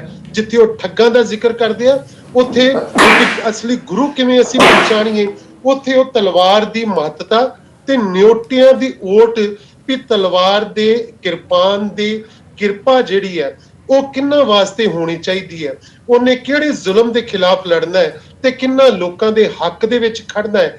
ਇਹ ਤਲਵਾਰ ਦੀ ਮਹੱਤਤਾ ਦੀ ਜਿਹੜੀ ਗੱਲ ਹੈ ਗੁਰਸ਼ਰਨ ਭਾਜੀ ਇਸ ਨਾਟਕ ਦੇ ਵਿੱਚ ਬੜੀ ਖੂਬਸੂਰਤੀ ਨਾਲ ਕਰਦੇ ਆ। ਇਸੇ ਤਰ੍ਹਾਂ ਇੱਕ ਨਾਟਕ ਦਵਿੰਦਰ ਦਮਨ ਹੁਰਾਂ ਦਾ ਜਿਹੜਾ ਕਿ ਬੜੇ ਮਹੱਤਵਪੂਰਨ ਨਾਟਕ ਹੈ, ਸੂਰਜ ਦਾ ਕਤਲ। ਇਹ ਨਾਟਕ ਵੀ ਲਗਭਗ ਉਹਨਾਂ ਨੇ ਜਿਹੜਾ ਕਿ 1978 ਦੇ ਵਿੱਚ ਜਿਹੜਾ ਕਿ ਬਾਅਦ ਵਿੱਚ 1978 ਤੱਕ ਪੇਸ਼ ਹੁੰਦਾ ਰਿਹਾ, ਲਿਖਿਆ ਉਹਨਾਂ ਨੇ 1975 ਦੇ ਵਿੱਚ ਹੀ ਸੀਗਾ। ਔਰ ਇਹ ਸੂਰਜ ਦਾ ਕਤਲ ਕਿ ਸੂਰਜ ਦਾ ਪ੍ਰਤੀਕ ਉਹਨਾਂ ਨੇ ਗੁਰੂ ਤੇਗ ਬਹਾਦਰ ਜੀ ਨੂੰ ਬਣਾਇਆ ਕਿ ਸੂਰਜ ਕਦੀ ਕਤਲ ਨਹੀਂ ਹੁੰਦੇ, ਸੂਰਜ ਦਾ ਕਤਲ ਕਰਨਾ ਬਹੁਤ ਔਖਾ ਹੈ। ਤੇ ਸੋ ਉਹਨਾਂ ਨੇ ਬੜੀ ਖੂਬਸੂਰਤੀ ਦੇ ਨਾਲ ਇਸ ਨਾਟਕ ਨੂੰ ਇੱਕ ਵਿਲੱਖਣ ਸ਼ੈਲੀ ਦਿੰਦੇ ਆ ਦਮਨ ਸਾਹਿਬ, ਔਰ ਉਹ ਸ਼ੈਲੀ ਹੈ ਬ੍ਰੈਖਟੀਨ ਸ਼ੈਲੀ। ਇਹ ਸ਼ੈਲੀ ਦੇ ਬਾਰੇ ਚ ਕਹਿੰਦੇ ਆ ਕਿ ਮੈਂ ਇਹ ਇਬਰਾਹਿਮ ਅਲਕਾਜ਼ੀ ਦੀ ਬੇਟੀ ਅਮਾਲ ਅਲਾਨਾ ਤੋਂ ਮੈਂ ਜਦੋਂ ਬ੍ਰੈਖਟੀਨ ਸ਼ੈਲੀ ਜਿਹੜੀ ਕਿ ਸਿੱਖੀ, ਜਿਹੜਾ ਥਿਊਰੀ ਆਫ ਐਲੀਨੇਸ਼ਨ ਜਿਹੜਾ ਉਹਦਾ ਸਿਧਾਂਤ ਜਦੋਂ ਉਹਨਾਂ ਨੇ ਪੜ੍ਹਿਆ ਤਾਂ ਉਹਨਾਂ ਨੂੰ ਲੱਗਿਆ ਕਿ ਮੈਂ ਜਿਹੜਾ ਇਹ ਗੁਰੂ ਤੇਗ ਬਹਾਦਰ ਬਾਰੇ ਨਾਟਕ ਲਿਖਣਾ ਹੈ, ਮੈਂ ਇਸ ਤਕਨੀਕ ਦੇ ਵਿੱਚ ਲਿਖਾਂ ਤੇ ਇਹ ਜ਼ਿਆਦਾ ਜਿਹੜਾ ਕਿ ਇਹ ਤਕਨੀਕ ਜਿਹੜੀ ਪਾਵਰਫੁਲ ਹੈ, ਇਹ ਜ਼ਿਆਦਾ ਲੋਕਾਂ ਤੱਕ ਪਹੁੰਚੇਗੀ, ਜਿਹਦੇ ਵਿੱਚ ਗੀਤ ਸੰਗੀਤ ਵੀ ਹੈ, ਜਿਹਦੇ ਵਿੱਚ ਕਵਿਤਾ ਵੀ ਹੈ, ਜਿਹਦੇ ਵਿੱਚ ਐਲੀਨੇਸ਼ਨ ਦਾ ਸਿਧਾਂਤ ਵੀ ਹੈ, ਜਿਹੜਾ ਕਿ ਪਾਵਰਫੁਲ ਜਿਹੜਾ ਕੋਈ ਵੀ ਸਬਜੈਕਟ ਹੈ ਉਸ ਨੂੰ ਲੈ ਕੇ ਜਾਣ ਲਈ ਇਹ ਜਿਹੜਾ ਐਲੀਨੇਸ਼ਨ ਦਾ ਸਿਧਾਂਤ ਔਰ ਬ੍ਰੈਕਟੀਅਨ ਟੈਕਨੀਕ ਹੈ ਇਹ ਜ਼ਿਆਦਾ ਵਧੀਆ। ਪਰ ਜਦੋਂ ਉਹਨਾਂ ਨਾਟਕ ਲਿਖ ਲਿਆ, ਉਹ ਖੇਡੇ ਜਾਣ ਦਾ ਦਿਨ ਵੀ ਆ ਗਿਆ। ਉਹਨਾਂ ਨੇ ਜਦੋਂ ਇਹ ਨਾਟਕ ਪਹਿਲਾ ਸ਼ੋਅ ਟੈਗੋਰ ਥੀਏਟਰ ਦੇ ਵਿੱਚ ਕੀਤਾ ਤੇ ਉਸ 'ਚ ਉਦੋਂ ਕਿ ਐਮਰਜੈਂਸੀ ਜਿਹੜੀ ਕਿ ਲੱਗ ਗਈ ਸੀ ਤੇ ਉਸ ਵੇਲੇ ਜਦੋਂ ਕਿ ਇੰਡੀਅਨ ਐਕਸਪ੍ਰੈਸ ਦੇ ਵਿੱਚ ਇਹਦਾ ਰਿਵਿਊ ਛਪਿਆ ਤਾਂ ਉਸ ਵੇਲੇ ਸਰਕਾਰੀ ਏਜੰਸੀਆਂ ਵੱਲੋਂ ਜਿਹੜਾ ਕਿ ਕਾਫੀ ਸਾਰਾ ਕੁਝ ਲਿਖਿਆ ਗਿਆ, ਉਹਦੇ ਬਾਰੇ ਕਿਹਾ ਗਿਆ, ਅਖਬਾਰ ਨੇ ਵੀ ਕਹਿ ਦਿੱਤਾ ਔਰ ਕਈ ਕੁਝ ਅਜਿਹਾ ਲਿਖਿਆ ਉਸ ਨਾਟਕ ਦੇ ਬਾਰੇ 'ਚ ਤੇ ਉਹ ਨਾਟਕ ਦੇ ਵਿੱਚੋਂ ਜਿਹੜੇ ਭਾਰਤੀ ਹਾਕਮ ਹੈ ਉਹਨਾਂ ਨੂੰ ਕਹਿ ਲਓ ਕਿ ਆਪਣਾ ਕਿਰਦਾਰ ਜਿਹੜਾ ਔਰੰਗਜ਼ੇਬ ਦੇ ਨਾਲ ਮਿਲਦਾ ਜੁਲਦਾ ਲੱਗਾ। ਸਰਕਾਰ ਦੇ ਮੱਥੇ ਦੇ ਉੱਤੇ ਤਿਉੜੀਆਂ ਪੈਣੀਆਂ ਸ਼ੁਰੂ ਹੋ ਗਈਆਂ। ਰਹਿੰਦੀ ਖੁੰਦੀ ਜਿਹੜੀ ਕਸਰ ਸੀਗੀ ਉਹ ਜਿਹੜੀ ਕਿ 5 ਜਨਵਰੀ 1978 ਨੂੰ ਟੈਗੋਰ ਥੀਏਟਰ ਦੇ ਵਿੱਚ ਨਾਟਕ ਖੇਡਣ ਉਪਰੰਤ ਜਿਹੜੀ ਇੰਡੀਅਨ ਐਕਸਪ੍ਰੈਸ ਦੇ ਵਿੱਚ ਜਿਹੜਾ ਰਿਵਿਊ ਲਿਖਿਆ ਸੀਗਾ ਉਹਦੇ ਰਾਹੀਂ ਜਿਹੜੀ ਉਹ ਪੂਰੀ ਹੋ ਗਈ ਤਾਂ ਉਸ ਨਾਟਕ ਦੇ ਉੱਤੇ ਪਾਬੰਦੀ ਲਗਾ ਦਿੱਤੀ ਗਈ। ਸੋ ਇਹ ਵੀ ਇੱਕ ਇਸ ਗੱਲੋਂ ਵੀ ਅਹਿਮ ਹੈ ਨਾਟਕ ਕਿ ਗੁਰੂ ਤੇਗ ਬਹਾਦਰ ਜੀ ਬਾਰੇ ਨਾਟਕ ਲਿਖਿਆ ਜਾ ਰਿਹਾ ਹੈ, ਉਹਦੇ ਵਿੱਚ ਭਾਰਤੀ ਹਾਕਮਾਂ ਨੂੰ ਆਪਣਾ ਕੋਈ ਅਕਸ ਨਜ਼ਰ ਆਉਂਦਾ ਹੈ ਤੇ ਉਹ ਇਹਦੇ ਉੱਤੇ ਪਾਬੰਦੀ ਵੀ ਲਗਾਉਂਦੇ। ਪਰ ਬਾਅਦ ਵਿੱਚ ਜਿਹੜੀ ਪਾਬੰਦੀ ਦੂਰ ਵੀ ਹੋਈ, ਫਿਰ ਕਈ ਥਾਵਾਂ ਦੇ ਉੱਤੇ ਨਾਟਕ ਜਿਹੜਾ ਕਿ ਖੇਡਿਆ ਗਿਆ। ਦਮਨ ਸਾਹਿਬ ਇਹਦੇ ਬਾਰੇ ਬੜੀ ਖੂਬਸੂਰਤ ਇੱਕ ਗੱਲ ਕਹਿੰਦੇ ਕਿ ਮੈਨੂੰ ਆਪਣੇ ਇਸ ਨਾਟਕ ਉੱਪਰ ਪਾਬੰਦੀ ਲੱਗਣ ਦਾ ਉੱਕਾ ਹੀ ਮਲਾਲ ਨਹੀਂ, ਸਗੋਂ ਮੈਨੂੰ ਖੁਸ਼ੀ ਹੈ। ਪ੍ਰੈਸ ਰਿਵਿਊ ਵਿੱਚ ਲਿਖਿਆ ਗਿਆ ਕਿ ਮੇਰਾ ਨਾਟਕ ਇਤਿਹਾਸ ਹੁੰਦਾ ਹੋਇਆ ਵੀ ਅਜੋਕੇ ਸਮੇਂ ਨਾਲ ਮੇਲ ਖਾਂਦਾ ਹੈ। ਮੇਰੀ ਸਦਾ ਇਹ ਧਾਰਨਾ ਰਹੀ ਹੈ ਕਿ ਇਤਿਹਾਸ ਜਾਂ ਮਿਥਿਹਾਸ ਵਿੱਚੋਂ ਅਜਿਹਾ ਵਿਸ਼ਾ ਹੀ ਲੇਖਕ ਨੂੰ ਚੁਣਨਾ ਚਾਹੀਦਾ ਹੈ ਜੋ ਵਰਤਮਾਨ ਨਾਲ ਮੇਲ ਖਾਵੇ ਤਾਂ ਮਨੁੱਖ ਨੂੰ ਚੇਤਨਾ ਬਖਸ਼ਦਾ ਹੋਵੇ। ਮੈਨੂੰ ਆਪਣੀ ਇਸ ਰਚਨਾ ਤੋਂ ਸੰਤੁਸ਼ਟੀ ਵੀ ਹੈ ਤੇ ਖੁਸ਼ੀ ਵੀ ਹੈ। ਇਹ ਬਹੁਤ ਹੀ ਪਾਵਰਫੁਲ ਗੱਲ ਜਿਹੜੀ ਹੈ ਕਿ ਦਮਨ ਸਾਹਿਬ ਆਪਣੇ ਨਾਟਕ ਰਾਹੀਂ ਕਰਦੇ ਆ ਔਰ ਇੱਕ ਨਾਟਕ ਇਸੇ ਗੱਲ ਨੂੰ ਅੱਗੇ ਤੋਰਦਾ ਹੈ ਔਰ ਇਹ ਸਾਡੇ ਕੋਲ ਕੋਈ ਪਹਿਲੀ ਮਹਿਲਾ ਨਾਟਕਕਾਰਾ ਹੈ ਜਿਹਦਾ ਕੋਈ ਨਾਟਕ ਗੁਰੂ ਤੇਗ ਬਹਾਦਰ ਜੀ ਬਾਰੇ ਆਉਂਦਾ ਹੈ। ਉਹ ਹੈ ਡਾਕਟਰ ਸੁਪ੍ਰਭਾ ਆਰਿਆ ਜਿਹੜੇ ਕਿ BBK DAV ਕਾਲਜ ਦੇ ਵਿੱਚ ਪੜਾਉਂਦੇ ਨੇ, ਹੁਣ ਰਿਟਾਇਰ ਹੋ ਚੁੱਕੇ ਨੇ ਪਰ ਅਜੇ ਉੱਥੇ ਹੀ ਨੇ। ਉਹਨਾਂ ਨੇ ਇਹ ਨਾਟਕ ਲਿਖਿਆ ਬਲ ਹੁਆ ਬੰਧਨ ਛੁਟੇ। ਪਰ ਉਹ ਨਾਟਕ ਨੂੰ ਸਿਰਫ ਗੁਰੂ ਤੇਗ ਬਹਾਦਰ ਜੀ ਸ਼ਹਾਦਤ ਤੱਕ ਸੀਮਤ ਨਹੀਂ ਕਰਦੇ, ਉਹ ਕਸ਼ਮੀਰੀ ਪੰਡਤਾਂ ਦੇ ਜਿਹੜੇ ਅੱਜ ਦੇ ਸਮੇਂ ਦੇ ਨਾਲ ਉਸ ਨੂੰ ਜੋੜਦੇ ਆ ਕਿ ਜਦੋਂ ਕਸ਼ਮੀਰੀ ਪੰਡਤਾਂ ਨੂੰ ਅੱਜ ਦੇ ਸਮਿਆਂ ਦੇ ਵਿੱਚੋਂ ਜਦੋਂ ਕਸ਼ਮੀਰ ਛੱਡ ਕੇ ਜਾਣਾ ਪੈਂਦਾ ਹੈ ਤੇ ਜਦੋਂ ਗੁਰੂ ਤੇਗ ਬਹਾਦਰ ਜੀ ਬਾਰੇ ਜਿਹੜੀ ਕਸ਼ਮੀਰੀ ਪੰਡਤਾਂ ਦੇ ਉੱਤੇ ਜਿਹੜੀ ਸਮੱਸਿਆ ਆਉਂਦੀ ਹੈ ਉਹ ਸਮੱਸਿਆ ਨੂੰ ਅੱਜ ਦੇ ਸਮਿਆਂ ਦੇ ਨਾਲ ਜੋੜ ਕੇ ਉਹ ਗੁਰੂ ਤੇਗ ਬਹਾਦਰ ਜੀ ਦੇ ਸਮੇਂ ਨੂੰ ਅੱਜ ਦੇ ਸਮੇਂ ਤੱਕ ਟਰੈਵਲ ਕਰਦੇ ਆ। ਪੂਰੀ ਉਹਦੀ ਇੱਕ ਜਰਨੀ ਹੈ। ਇਸ ਛੋਟਾ ਨਾਟਕ ਹੈ ਪਰ ਬਹੁਤ ਹੀ ਖੂਬਸੂਰਤ ਔਰ ਬੜਾ ਕਾਵਕ ਨਾਟਕ ਹੈ ਜਿਹਦੇ ਵਿੱਚ ਬੜੇ ਕਹਿ ਲਓ ਕਿ ਸਟਰੋਂਗ ਤਰੀਕੇ ਦੇ ਨਾਲ ਡਾਕਟਰ ਸੁਪ੍ਰਭਾ ਆਰਿਆ ਇਹਦੇ ਵਿੱਚ ਬਲ ਹੁਆ ਬੰਧਨ ਛੁਟੇ ਦੇ ਵਿੱਚ ਗੱਲ ਕਰਦੇ। ਇੱਕ ਨਾਟਕ ਬਾਹੀਂ ਜਿਨ੍ਹਾਂ ਦੀ ਪਕੜੀਏ ਚਰਨਜੀਤ ਡਰੋਲੀ ਹੋਰਾਂ ਦਾ ਨਾਟਕ ਹੈ। ਇਹ ਕਾਫੀ ਵਿਸ਼ਾਲ ਨਾਟਕ ਹੈ, ਬੜਾ ਬਹੁਤ ਹੀ ਪਾਵਰਫੁਲ ਨਾਟਕ ਇਹ ਡਰੋਲੀ ਹੋਰਾਂ ਨੇ ਲਿਖਿਆ ਵਾ। ਇਸ ਨਾਟਕ ਦੇ ਵਿੱਚ ਜਿਵੇਂ ਕਿ ਅਸੀਂ ਸਾਰੇ ਅਸੀਂ ਨਾਇਕ ਨੂੰ ਰੰਗਮੰਚ ਦੇ ਉੱਤੇ ਪੇਸ਼ ਨਹੀਂ ਕਰ ਸਕਦੇ, ਜਿਵੇਂ ਮੈਂ ਪਹਿਲਾਂ ਗੱਲ ਕਰ ਰਿਹਾ ਸੀ, ਇਹ ਨਾਟਕ ਵੀ ਉਸੇ ਤਰ੍ਹਾਂ ਹੀ ਹੈ ਵੀ ਨਾਇਕ ਨੂੰ ਰੰਗਮੰਚ ਤੇ ਪੇਸ਼ ਕਰ ਹੀ ਨਹੀਂ ਸਕਦੇ ਬਲਕਿ ਜ਼ਿਆਦਾ ਔਖਾ ਹੈ। ਜਿਵੇਂ ਕਿ ਈਸਾਈ ਮਤ ਤੇ ਹਿੰਦੂ ਮਤ ਦੇ ਵਿੱਚ ਕਿਸੇ ਧਾਰਮਿਕ ਸ਼ਖਸੀਅਤ ਨੂੰ ਦਾ ਇੱਕ ਸਧਾਰਨ ਪਾਤਰ ਦਾ ਵੀ ਰੰਗਮੰਚ ਤੇ ਪ੍ਰਤੀਨਿਧਤਾ ਜਿਹੜੀ ਕਿ ਕਰ ਸਕਦੇ ਹਾਂ। ਜਿਵੇਂ ਅਸੀਂ ਰਾਮਲੀਲਾ ਦੇ ਵਿੱਚ ਸ਼੍ਰੀ ਰਾਮ ਜਾਂ ਸ਼੍ਰੀ ਕ੍ਰਿਸ਼ਨ ਜੀ ਅਸੀਂ ਉਹਨਾਂ ਪਾਤਰਾਂ ਨੂੰ ਪੇਸ਼ ਕਰ ਸਕਦੇ ਹਾਂ, ਪਰ ਅਸੀਂ ਸਿੱਖ ਧਰਮ ਦੇ ਵਿੱਚ ਅਸੀਂ ਕੋਈ ਵੀ ਨਾਇਕ ਜਿਹੜਾ ਗੁਰੂ ਸਾਹਿਬਾਨ ਜਾਂ ਉਹਨਾਂ ਦੇ ਪਰਿਵਾਰ ਵਿੱਚੋਂ ਨਹੀਂ ਬਣਾ ਸਕਦੇ। ਪਰ ਇਸਲਾਮ ਧਰਮ ਵਾਂਗ ਜਿਵੇਂ ਇਸਲਾਮ ਧਰਮ ਦੇ ਵਿੱਚ ਵੀ ਨਹੀਂ ਹੈ, ਸੋ ਸਿੱਖ ਧਰਮ ਵਿੱਚ ਵੀ ਇਹ ਵਰਜਿਤ ਹੈ। ਕਿਸੇ ਪਾਤਰ ਨੂੰ ਗੁਰੂ ਦੇ ਰੂਪ ਵਿੱਚ ਮੰਚ ਤੇ ਲਿਆਉਣਾ ਬਿਲਕੁਲ ਸੰਭਵ ਨਹੀਂ। ਇਸ ਲਈ ਸਿੱਖ ਮਤ ਸੰਬੰਧੀ ਲਿਖੇ ਗਏ ਨਾਟਕਕਾਰਾਂ ਦੇ ਇਹ ਨਾਟਕਾਂ ਤੋਂ ਬਿਲਕੁਲ ਉਸੇ ਤਰ੍ਹਾਂ ਹੀ ਇਹ ਚੱਲਦਾ ਹੈ ਇਹ ਨਾਟਕ ਵੀ। ਸੋ ਇੱਥੇ ਦੋ ਗੱਲਾਂ ਦਾ ਧਿਆਨ ਬੜਾ ਜਿਹੜਾ ਖਾਸ ਤੌਰ ਤੇ ਰੱਖਣਾ ਪੈਂਦਾ। ਪਹਿਲੀ ਹੈ ਕਿ ਜਿਸ ਸੰਬੰਧੀ ਨਾਟਕ ਲਿਖਿਆ ਜਾ ਰਿਹਾ ਹੈ ਉਸ ਨੂੰ ਮੰਚ ਤੇ ਨਾ ਲਿਆ ਕੇ ਵੀ ਉਹਦਾ ਪੂਰਾ ਪ੍ਰਭਾਵ ਜਿਹੜਾ ਨਾਟਕ ਦੇ ਰਾਹੀਂ ਜਿਹੜਾ ਦਰਸ਼ਕਾਂ ਤੇ ਪਾਇਆ ਜਾ ਸਕੇ। ਦੂਸਰੀ ਗੱਲ ਇਹ ਹੈ ਕਿ ਕੋਈ ਪਾਤਰ ਇੰਨਾ ਉੱਚਾ ਵੀ ਨਾ ਦਿਖਾਇਆ ਜਾਏ ਕਿ ਉਹ ਹੂਬਹੂ ਨਾਇਕ ਹੀ ਬਣ ਜਾਵੇ। ਇਹ ਸਭ ਔਕੜਾਂ ਦੇ ਹੁੰਦਿਆਂ ਹੋਇਆਂ ਵੀ ਨਾਟਕ ਸਾਹਿਤ ਦੀ ਅਜਿਹੀ ਵੰਨਗੀ ਹੈ ਜਿਸ ਰਾਹੀਂ ਪ੍ਰਚਾਰ ਬੜੇ ਸਾਦੇ ਤੇ ਪ੍ਰਭਾਵਸ਼ਾਲੀ ਢੰਗ ਨਾਲ ਕੀਤਾ ਜਾ ਸਕਦਾ ਹੈ। ਇੱਕ ਹੀ ਵਾਰ ਹਜ਼ਾਰਾਂ ਦਰਸ਼ਕ ਇਸ ਦਾ ਆਨੰਦ ਮਾਣ ਸਕਦੇ ਨੇ। ਸ਼ਾਇਦ ਇਹੋ ਕਾਰਨ ਸੀ ਕਿ ਸਾਹਿਬ ਸ੍ਰੀ ਗੁਰੂ ਨਾਨਕ ਦੇਵ ਜੀ ਨੇ ਵਹਿਮਾਂ ਭਰਮਾਂ ਵਿੱਚ ਗ੍ਰਸੀ ਹਿੰਦੂ ਜਨਤਾ ਵਿੱਚ ਜਾਗਰਤੀ ਲਿਆਉਣ ਲਈ ਵੀ ਇਹੋ ਨਾਟਕੀ ਢੰਗ ਦੀ ਵਰਤੋਂ ਕੀਤੀ। ਹਰਿਦੁਆਰ ਵਿੱਚ ਚੜ੍ਹਦੀ ਵੱਲ ਪਾਣੀ ਸੁੱਟਣ ਦੀ ਥਾਂ ਲਹਿੰਦੇ ਵੱਲ ਪਾਣੀ ਸੁੱਟਣਾ, ਮੱਕੇ ਵਿੱਚ ਕਾਜ਼ੀ ਨੂੰ ਲੱਤਾਂ ਪਵਾ ਦੇਣ ਲਈ ਆਖਣਾ, ਆਰਤੀ ਵਿੱਚ ਸ਼ਾਮਲ ਨਾ ਹੋਣਾ, ਇਹ ਉਹਨਾਂ ਦੇ ਕਿੰਨੇ ਸਰਲ ਸਪਸ਼ਟ ਨਾਟਕੀ ਢੰਗ ਸੀ ਜਿਨ੍ਹਾਂ ਨਾਲ ਹਜ਼ਾਰਾਂ ਲੋਕੀ ਸੁਤੇ ਸੇਧੀ ਜਿਹੜੇ ਕਿ ਪ੍ਰਭਾਵਿਤ ਹੋ ਰਹੇ ਸੀ। ਮੈਂ ਸਮਝਦਾ ਕਿ ਸਾਹਿਬ ਸ੍ਰੀ ਗੁਰੂ ਤੇਗ ਬਹਾਦਰ ਜੀ ਨੇ ਵੀ ਆਪਣੀ ਗੁਰਗੱਦੀ ਸੰਭਾਲਣ ਵਿੱਚ ਨਾਟਕੀ ਢੰਗ ਹੀ ਵਰਤਿਆ, ਜਿਸ ਰਾਹੀਂ ਉਹਨਾਂ ਨੇ ਗੁਰਸਿੱਖਾਂ ਦੀ ਤਾਂਘ ਨੂੰ ਪ੍ਰਚੰਡ ਸਿਦਕ ਵਿੱਚ ਦ੍ਰਿੜਤਾ ਤੇ ਪਰਪੱਕ ਕਰਨ ਲਈ ਸਮਾਂ ਦਿੱਤਾ। ਦੂਸਰੇ ਪਾਸੇ ਗੁਰਗੱਦੀ ਦੇ ਝੂਠੇ ਦਾਅਵੇਦਾਰਾਂ ਤੇ ਸਮਕਾਲੀ ਹਕੂਮਤ ਦੀਆਂ ਗੁਰਗੱਦੀ ਢਾਊ ਨੀਤੀਆਂ ਦਾ ਪਾਜ ਉਗਾੜਿਆ। ਇੱਥੋਂ ਤੱਕ ਕਿ ਗੁਰੂ ਨਾਨਕ ਦੀ ਗੋਲਕ ਤੇ ਪਾਲਣ ਵਾਲੇ ਗੋਗੜੀ ਮਸੰਦਾਂ ਦੀ ਬੁਰਸ਼ਾਗਰਦੀ ਵੀ ਉੱਭਰ ਕੇ ਸਾਹਮਣੇ ਆਉਂਦੀ ਹੈ। ਇਹਨਾਂ ਹੀ ਉਪਰੋਕਤ ਘਟਨਾਵਾਂ ਨੂੰ ਇਸ ਨਾਟਕ ਦੇ ਵਿੱਚ ਬਾਹੀਂ ਜਿਨ੍ਹਾਂ ਦੀ ਪਕੜੀਏ ਦੇ ਪਹਿਲੇ ਨਾਟ ਰੂਪ ਦੇ ਵਿੱਚ ਇਹ ਡਰੋਲੀ ਸਾਹਿਬ ਨੇ ਪੇਸ਼ ਕਰਨ ਦਾ ਉਪਰਾਲਾ ਕੀਤਾ। ਸੋ ਸੁਚੇਤ ਮਨ ਵਿੱਚ ਜਿਸ ਕੰਮ ਨੂੰ ਕਰਨ ਵਿੱਚ ਜਿਹੜਾ ਕਿ ਸੁਚੇਤ ਮਨ ਸਾਡਾ ਝਿਜਕਦਾ ਹੈ ਜਾਂ ਭੈ ਖਾਂਦਾ ਹੈ, ਅਸਾਵਾ ਮਨ ਜਿਹੜਾ ਕਿ ਜਿਸ ਨੂੰ ਅਸੀਂ ਪਾਗਲ ਆਖਦੇ ਹਾਂ, ਬਿਨਾਂ ਕਿਸੇ ਝਿਜਕ ਦੇ ਜਾਂ ਭੈ ਦੇ ਉਹ ਕੰਮ ਕਰਨ ਦੇ ਯੋਗ ਹੋ ਜਾਂਦਾ ਹੈ। ਸੋ ਗੱਦੀ ਦੇ ਝੂਠੇ ਦਾਅਵੇਦਾਰਾਂ, ਹਕੂਮਤ ਦੀਆਂ ਚਾਲਾਂ ਜੋ ਗੁਰਗੱਦੀ ਨੂੰ ਇੱਕ ਦੁਕਾਨ ਸਮਝਦੀ ਸੀ ਤੇ ਉਸ ਨੂੰ ਮਿਟਾਉਣ ਦੀਆਂ ਰਹੱਸਮਈ ਗੋਂਦਾਂ ਗੁੰਦਦੀ ਸੀ, ਉਸ ਦੀ ਡੌਂਡੀ ਇੱਕ ਪਾਗਲ ਪਾਸੋਂ ਹੀ ਇਹਦੇ ਵਿੱਚ ਡਰੋਲੀ ਸਾਹਿਬ ਨੇ ਪਿਟਵਾਈ। ਇਹਦੇ ਵਿੱਚ ਪਾਗਲ ਪਾਤਰ ਹੈ ਜਿਹੜਾ ਬੜਾ ਕਿ ਬਹੁਤ ਹੀ ਸਟਰੋਂਗ ਪਾਤਰ ਹੈ, ਜਿਹੜਾ ਬਾਰ-ਬਾਰ ਜਿਹੜਾ ਕਿ ਹਕੂਮਤ ਨੂੰ ਚੈਲੰਜ ਕਰਦਾ ਹੈ ਤੇ ਜੋ ਗੁਰਗੱਦੀ ਨੂੰ ਅੰਧਕਾਰ ਵਿੱਚ ਫਸਿਆ ਹੋਇਆ ਵੀ ਵੇਖਦਾ ਹੈ। ਨਾਟਕ ਦੇ ਦੂਸਰੇ ਅੰਕ ਵਿੱਚ ਮੁਗਲ ਬਾਦਸ਼ਾਹ ਔਰੰਗਜ਼ੇਬ ਦੀ ਹਿੰਦੂਆਂ ਪ੍ਰਤੀ ਕੱਟੜ ਨੀਤੀ ਤੋਂ ਸਤਾਏ ਹੋਏ ਕਸ਼ਮੀਰੀ ਪੰਡਤ ਵੀ ਦਿਖਾਏ ਗਏ ਨੇ, ਜੋ ਤੂਫਾਨ ਵਿੱਚ ਫਸੀ ਬੇੜੀ ਵਾਂਗ ਕਿਸੇ ਕਿਨਾਰੇ ਲੱਗਣ ਦੀਆਂ ਵਿਉਂਤਾਂ ਸੋਚ ਰਹੇ ਨੇ, ਜਿਨ੍ਹਾਂ ਨੂੰ ਬੂਹੇ ਦੀ ਜ਼ਰਾ ਜਿੰਨੀ ਦਸਤਕ ਮੂੰਹ ਅੱਡੀ ਕਾਲ ਪਾਸਦਾ ਹੈ। ਅਜੇ ਉਹ ਸੋਚ ਦੇ ਵਹਿਮਾਂ ਵਿੱਚ ਡੁੱਬਦੇ ਜਾ ਰਹੇ ਨੇ ਹੁੰਦੇ ਨੇ, ਜਦੋਂ ਕਿ ਉਹਨਾਂ ਦੇ ਕੈਦੀ ਭਰਾ ਉਹਨਾਂ ਲਈ ਤੀਲੇ ਦਾ ਸਹਾਰਾ ਹੋ ਨਿਬੜਦੇ ਨੇ, ਜੋ ਉਹਨਾਂ ਨੂੰ ਇੱਕ ਸੁਨੇਹੀ ਰਾਹੀਂ ਗੁਰੂ ਤੇਗ ਬਹਾਦਰ ਸਾਹਿਬ ਦੀ ਸ਼ਰਨ ਪੈਣ ਦੀ ਰਾਏ ਦਿੰਦੇ ਨੇ, ਜੋ ਉਹਨਾਂ ਦੀ ਬਾਹ ਫੜਦੇ ਨੇ, ਉਹਨਾਂ ਨੂੰ ਕੰਠ ਲਾਉਂਦੇ ਨੇ। ਨਾਟਕ ਦੇ ਤੀਸਰੇ ਤੇ ਅੰਤਲੇ ਅੰਕ ਵਿੱਚ ਜ਼ੁਲਮ ਤੇ ਜ਼ਬਰ ਦੀ ਇੰਤਹਾ ਦਰਸਾਈ ਹੈ। ਜ਼ੁਲਮ ਤੇ ਜ਼ਬਰ ਦਾ ਟਾਕਰਾ ਹੁੰਦਾ ਹੈ। ਔਰੰਗਜ਼ੇਬ ਦੇ ਘਿਨੌਣੀ ਅਤਿਆਚਾਰ ਗੁਰੂ ਸਾਹਿਬ ਦੇ ਸਬਰ ਨਾਲ ਟਕਰਾ ਕੇ ਚੂਰ-ਚੂਰ ਹੁੰਦੇ ਨੇ।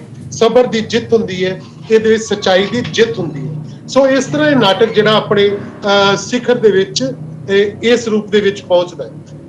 ਇੱਕ ਨਾਟਕ ਜਿਹੜਾ ਕਿ ਇੱਕ ਸ਼ਾਇਰ ਵੱਲੋਂ ਪਿਛਲੇ ਸਮੇਂ ਦੇ ਇੱਕ ਸ਼ਾਇਰ ਨਾਟਕਕਾਰ ਬਣਦਾ ਹੈ, ਡਾਕਟਰ ਸ਼ਹਿਰਯਾਰ, ਜੋ ਕਿ ਸਾਡੇ ਸੰਤੋਖ ਸਿੰਘ ਸ਼ਹਿਰਯਾਰ ਬਹੁਤ ਹੀ ਪਾਵਰਫੁਲ ਸਾਡੇ ਪੋਇਟ ਨੇ। ਉਹ ਨਾਟਕੀ ਖੇਤਰ ਦੇ ਵਿੱਚ ਆਉਂਦੇ, ਉਹਨਾਂ ਬੜੇ ਕਮਾਲ ਦੇ ਨਾਟਕ ਲਿਖੇ ਔਰ ਇਤਿਹਾਸ ਵਿੱਚੋਂ ਪਾਤਰ ਲੈ ਕੇ ਆਉਂਦੇ ਆ ਬਾਰ-ਬਾਰ।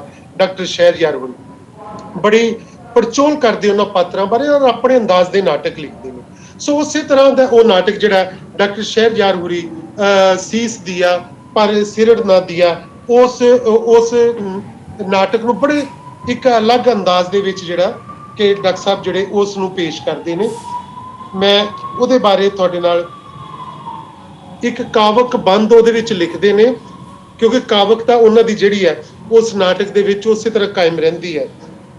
ਉੱਥੇ ਬਹੁਤ ਸਾਰੀਆਂ ਆਵਾਜ਼ਾਂ ਆਉਂਦੀਆਂ ਨੇ, ਜਦੋਂ ਬੰਦੇ ਹਿਰਸ ਹਵਾ ਦੇ ਵਿੱਚ ਦੁਨੀਆ, ਨਿਰੀ ਪੈਸਿਆਂ ਦੇ ਜਿਹੜੇ ਵਿੱਚ ਯਾਰ ਹੁੰਦੇ, ਇੱਕ ਦੂਜੇ ਦੇ ਨਾਲ ਉਹ ਰਹਿਣ ਲੜਦੇ, ਸਾੜੇ ਈਰਖਾ ਨਾਲ ਬਿਮਾਰ ਹੁੰਦੇ। ਡਰੋ ਕਦੇ ਇਹ ਨਾ ਸੱਪਾਂ ਤੇ ਬਿੱਛੂਆਂ ਤੋਂ, ਭਾਵੇਂ ਇਹ ਨਾ ਕਿਸੇ ਦੇ ਯਾਰ ਹੁੰਦੇ, ਡਰ ਕੇ ਭੱਜੇ ਪਰ ਐਸੇ ਬੰਦਿਆਂ ਤੋਂ ਜਿਹੜੇ ਜ਼ਹਿਰ ਹੁੰਦੇ, ਜਿਹੜੇ ਖਾਰ ਹੁੰਦੇ। ਇਹ ਜਿਹੜੀ ਗੱਲ ਡਾਕਟਰ ਸ਼ਹਿਰਯਾਰ ਹੁੰਦੀ ਬਹੁਤ ਹੀ ਖੂਬਸੂਰਤ ਤਰੀਕੇ ਦੇ ਨਾਲ ਉਹ ਔਰੰਗਜ਼ੇਬ ਦੇ ਉੱਤੇ ਜਿਹੜਾ ਵਿਅੰਗ ਕਰਦੇ ਨੇ। ਔਰੰਗਜ਼ੇਬ ਦੀ ਜਿਹੜੀ ਸੋਚ ਹੈ ਕਿ ਇੱਕੋ ਹੀ ਮਜ਼ਹਬ ਹੋਵੇ, ਉਹਦੇ ਬਾਰੇ ਜਿਹੜਾ ਕਿ ਬਹੁਤ ਸਟਰੋਂਗ ਜਿਹੜਾ ਕਿ ਉਹ ਸਵਾਲ ਉਠਾਉਂਦੇ ਆ ਆਪਣੇ ਇਸ ਨਾਟਕ ਦੇ ਵਿੱਚ ਜਿਹੜਾ। ਸੋ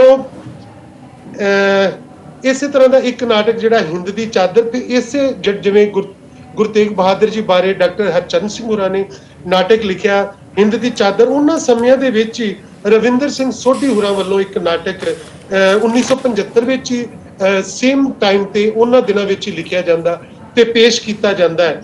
ਉਹ ਨਾਟਕ ਦਾ ਨਾਮ ਵੀ ਹਿੰਦ ਦੀ ਚਾਦਰ ਹੈ। ਔਰ ਉਹ ਨਾਟਕ ਜਗਜੀਤ ਸਰੀਨ ਹੋਰਾਂ ਦੀ ਨਿਰਦੇਸ਼ਨਾ ਹੇਠ ਜਿਹੜਾ ਉਹ ਖੇਡਿਆ ਜਾਂਦਾ। ਔਰ ਉਹ ਨਾਟਕ ਨੂੰ ਜਦੋਂ ਪੇਸ਼ ਕੀਤਾ ਜਾਂਦਾ ਹੈ ਤੇ ਉਹਦੇ ਵਿੱਚ ਗੁਰੂ ਲਾਧੋਰੇ ਵਾਲੀ ਘਟਨਾ ਤੋਂ ਲੈ ਕੇ ਤੇ ਗੁਰੂ ਤੇਗ ਬਹਾਦਰ ਜੀ ਦੀ ਸ਼ਹਾਦਤ ਤੱਕ ਉਹ ਸਾਰੇ ਸੀਨ ਜਿਹੜੇ ਆ ਕਿ ਉਹਦੇ ਵਿੱਚ ਖੂਬਸੂਰਤੀ ਨਾਲ ਪੇਸ਼ ਕੀਤੇ ਜਾਂਦੇ। ਇੱਕ ਨਾਟਕ ਜਿਹੜਾ ਕਿ ਉਹ ਸਾਡੇ ਸਾਹਮਣੇ ਆਉਂਦਾ ਹੈ, ਬਲਦੇਵ ਸਿੰਘ ਮੋਗਾ ਜਿਹੜੇ ਕਿ ਬਲਦੇਵ ਸਿੰਘ ਸੜਕਨਾਮਾ ਜਿਨ੍ਹਾਂ ਨੂੰ ਆਪਾਂ ਜਾਣਦੇ ਹਾਂ, ਉਹਨਾਂ ਦੇ ਪੰਜਵਾਂ ਸਾਹਿਬਜ਼ਾਦਾ, ਇੱਕ ਪਾਤਰੀ ਨਾਟਕ। ਇਹ ਨਾਟਕ ਉਹ ਆਪਣੀ ਇੱਕ ਪੁਸਤਕ, ਉਹਨਾਂ ਦੀ ਨਾਵਲ ਹੈ ਪੰਜਵਾਂ ਸਾਹਿਬਜ਼ਾਦਾ, ਉਹਦੇ ਵਿੱਚੋਂ ਹੀ ਉਸ ਨੂੰ ਉਹ ਨਾਟਕੀ ਰੂਪ ਦਿੰਦੇ ਆ ਇੱਕ ਪਾਤਰੀ ਨਾਟਕ ਦੇ ਰੂਪ ਵਿੱਚ, ਪੰਜਵਾਂ ਸਾਹਿਬਜ਼ਾਦਾ। ਪਰ ਇਹ ਨਾਟਕ ਦੀ ਵਿਲੱਖਣਤਾ ਇਹ ਹੈ ਕਿ ਇਹ ਨਾਟਕ ਬਿਲਕੁਲ ਉਸ ਸਮੇਂ ਤੁਰਦਾ ਹੈ ਜਦੋਂ ਗੁਰੂ ਤੇਗ ਬਹਾਦਰ ਜੀ ਦਾ ਸੀਸ ਜਦੋਂ ਚਾਂਦਨੀ ਚੌਕ ਦੇ ਵਿੱਚ ਕੱਟਿਆ ਜਾਂਦਾ ਹੈ, ਤਾਂ ਉਸ ਵੇਲੇ ਭਾਈ ਜੈਤਾ ਜੀ ਉਹ ਸੀਸ ਨੂੰ ਸੰਭਾਲ ਕੇ ਜਿਹੜਾ ਆਨੰਦਪੁਰ ਤੱਕ ਲੈ ਕੇ ਆਉਂਦੇ ਆ, ਉਹ ਸਫ਼ਰ ਨੂੰ ਭਾਈ ਜੈਤਾ ਜੀ ਦੇ ਰਾਹੀਂ ਜਿਸ ਤਰ੍ਹਾਂ ਬਿਆਨ ਕੀਤਾ ਹੈ, ਇੱਕ ਕਮਾਲ ਦੀ ਇੱਕ ਨਾਟਕੀ ਸਕ੍ਰਿਪਟ ਹੈ। ਕਮਾਲ ਦੀ ਮੈਂ ਸਮਝਦਾ ਕਿ ਇੱਕ ਪਾਤਰੀ ਨਾਟਕਾਂ ਦੇ ਵਿੱਚ ਬਹੁਤ ਹੀ ਪਾਵਰਫੁਲ ਇਹ ਸਕ੍ਰਿਪਟ ਬਣਦੀ ਹੈ ਕਿ ਉਹਦੇ ਵਿੱਚ ਜਿਸ ਤਰ੍ਹਾਂ ਉਹ ਬਿਖੜੇ ਪੈਂਡਿਆਂ ਨੂੰ, ਸੁੱਜੇ ਹੋਏ ਪੈਰਾਂ ਨੂੰ, ਪਿੰਨੀਆਂ ਨੂੰ, ਗਿੱਟਿਆਂ ਨੂੰ, ਲੱਤਾਂ ਨੂੰ, ਚਿੱਕੜਾਂ ਨੂੰ, ਕੰਢਿਆਂ ਨੂੰ, ਝਾੜੀਆਂ ਨੂੰ, ਰਸਤਿਆਂ ਨੂੰ, ਜੰਗਲਾਂ ਨੂੰ ਪਾਰ ਕਰਦੇ ਹੋਏ ਜਿਵੇਂ ਭਾਈ ਜੈਤਾ ਜੀ ਅਨੰਦਪੁਰ ਸਾਹਿਬ ਤੱਕ ਪਹੁੰਚਦੇ ਆ, ਪੂਰੀ ਹਿਫਾਜ਼ਤ ਨਾਲ ਤੇ ਸਤਿਕਾਰ ਦੇ ਨਾਲ ਗੁਰੂ ਤੇਗ ਬਹਾਦਰ ਜੀ ਦਾ ਸੀਸ ਜਿਹੜਾ ਕਿ ਉਹ ਨਾਲ ਲੈ ਕੇ ਤੁਰਦੇ ਆ, ਔਰ ਰਸਤੇ ਵਿੱਚ ਸਿਪਾਹੀਆਂ ਤੋਂ ਕਿਵੇਂ ਬਚਾਉਂਦੇ ਹੋਏ ਉਹ ਲੈ ਕੇ ਤੁਰਦੇ ਨੇ। ਉਹਦੇ ਬਾਰੇ ਇਹਦੇ ਵਿੱਚ ਬਲਦੇਵ ਸਿੰਘ ਜਿਹੜੀ ਗੱਲ ਕਰਦੇ ਆ, ਉਹ ਸ਼ੁਰੂ ਚ ਬੜੀ ਖੂਬਸੂਰਤ ਜਿਹੜੀ ਗੱਲ ਕਰਦੇ ਆ, ਉਹ ਇਹ ਕਰਦੇ ਆ ਕਿ ਜਦੋਂ ਸੀਸ ਚਾਂਦਨੀ ਚੌਕ ਚ ਪਿਆ ਹੈ ਤੇ ਉੱਥੇ ਭਾਈ ਜੈਤਾ ਜੀ ਬੋਲਦੇ ਆ, ਇੱਥੇ ਸਾਹਿਬ ਗੁਰੂ ਦੀ ਲੋਥ ਨਹੀਂ ਪਈ ਹੋਈ, ਇੱਥੇ ਤਾਂ ਸਿੱਖਾਂ ਦੀ ਅਣਖ ਪਈ ਹੈ, ਸਿੱਖਾਂ ਦੀ ਮਾਣ ਮਰਿਆਦਾ ਪਈ ਹੋਈ ਨੇ, ਅਸਾਂ ਦੀ ਇੱਜ਼ਤ ਪਈ ਹੋਈ ਹੈ, ਅਸਾਂ ਦਾ ਗੌਰਵ ਅੱਜ ਚਾਂਦਨੀ ਚੌਕ ਦੇ ਕੱਟੇ ਵਿੱਚ ਮਿਲ ਗਿਆ ਹੋਇਆ। ਮੈਂ ਤਾਂ ਇੱਥੋਂ ਇੱਕ ਪਲ ਲਾਂਭੇ ਨਹੀਂ ਹੋਵਾਂਗਾ, ਕੀ ਪਤਾ ਤੁਰਕ ਸਾਹਿਬ ਨੂੰ ਠੁੱਡੇ ਹੀ ਮਾਰਨ, ਇਹਨਾਂ ਦੀ ਬੇਅਦਬੀ ਕਰਨ। ਲੋਕਾਂ ਨੂੰ ਕਹਿੰਦੇ ਕਿ ਤੁਸੀਂ ਜਾਂਦੇ ਹੋ ਤੇ ਜਾਓ, ਮੈਂ ਹੋਰਾਂ ਵਾਂਗ ਮੂੰਹ ਫੇਰ ਕੇ ਨਹੀਂ ਜਾਵਾਂਗਾ, ਇੱਥੋਂ ਕਿਸੇ ਵੀ ਤੁਰਕ ਨੂੰ ਦੇ ਲਾਗੇ ਨਹੀਂ ਮੈਂ ਫਟਕਣ ਦੇਣਾ। ਮੇਰੇ ਗੁਰੂ ਸ਼ਾਮ ਤਾਂ ਡੋਲ ਸਿਮਰਨ ਕਰੀ ਜਾ ਰਹੇ ਨੇ, ਕੁਰਬਾਨ ਉਹਨਾਂ ਲਈ ਹੋ ਰਹੇ ਨੇ ਜਿਨ੍ਹਾਂ ਦਾ ਮੰਨੂ ਕਹਿੰਦਾ ਹੈ, ਜੇ ਦਲਿਤ ਅਸਾਂ ਦੀ ਬਾਣੀ ਸੁਣਦਾ ਹੈ ਤਾਂ ਉਸਦੇ ਕੰਨਾਂ ਵਿੱਚ ਸਿੱਕਾ ਢਾਲ ਦਿਓ, ਜੇ ਦਲਿਤ ਅਸਾਂ ਦੀ ਬਾਣੀ ਉਚਾਰਦਾ ਹੈ ਤਾਂ ਉਸਦੀ ਜੀਭ ਕੱਟ ਲਓ, ਜੇ ਬਾਹਮਣ ਔਰਤ ਵੱਲ ਤੱਕਦਾ ਹੈ ਤਾਂ ਉਸਦੀਆਂ ਜੋ ਬ੍ਰਾਹਮਣ ਔਰਤ ਵੱਲ ਤੱਕਦਾ ਹੈ ਉਸਦੀਆਂ ਅੱਖਾਂ ਕੱਢ ਦਿਓ। ਮੇਰੇ ਸਾਹਿਬ ਨਾ ਜੰਜੂ ਪਹਿਨਦੇ ਸੀ, ਨਾ ਤਿਲਕ ਲਗਾਉਂਦੇ, ਨਾ ਮੂਰਤੀ ਪੂਜਾ ਕਰਦੇ ਨੇ, ਅੱਜ ਉਹਨਾਂ ਦੇ ਧਰਮ ਨੂੰ ਬਚਾਵਣ। ਤੇ ਹੁਣ ਤੁਰਕ ਆਖਦੇ ਨੇ ਜੇ ਸਿੱਖਾਂ ਵਿੱਚ ਅਣਖ ਹੈ ਤਾਂ ਆਪਣੇ ਗੁਰੂ ਦੀ ਲੋਥ ਚੁੱਕ ਲੈ।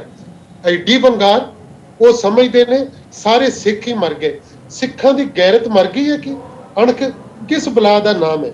ਅਸੀਂ ਭੁੱਲ ਗਏ ਹਾਂ, ਅਸੀਂ ਸੂਰਬੀਰ ਯੋਧੇ ਨਹੀਂ ਰਹੇ।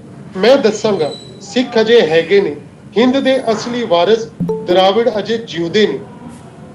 ਇਹ ਇੱਥੋਂ ਤੱਕ ਜਿਹੜਾ ਉਹ ਸਫ਼ਰ ਹੈ, ਉਹ ਕਿਵੇਂ ਗੁਰੂ ਤੇਗ ਬਹਾਦਰ ਜੀ ਦਾ ਸੀਸ ਉੱਥੋਂ ਚੁੱਕਦਾ ਹੈ ਤੇ ਫਿਰ ਉਸ ਨੂੰ ਲੈ ਕੇ ਆਪਣੇ ਸਫ਼ਰ ਦੇ ਉੱਤੇ ਤੁਰ ਪੈਂਦਾ ਹੈ ਭਾਈ ਜੈਤਾ।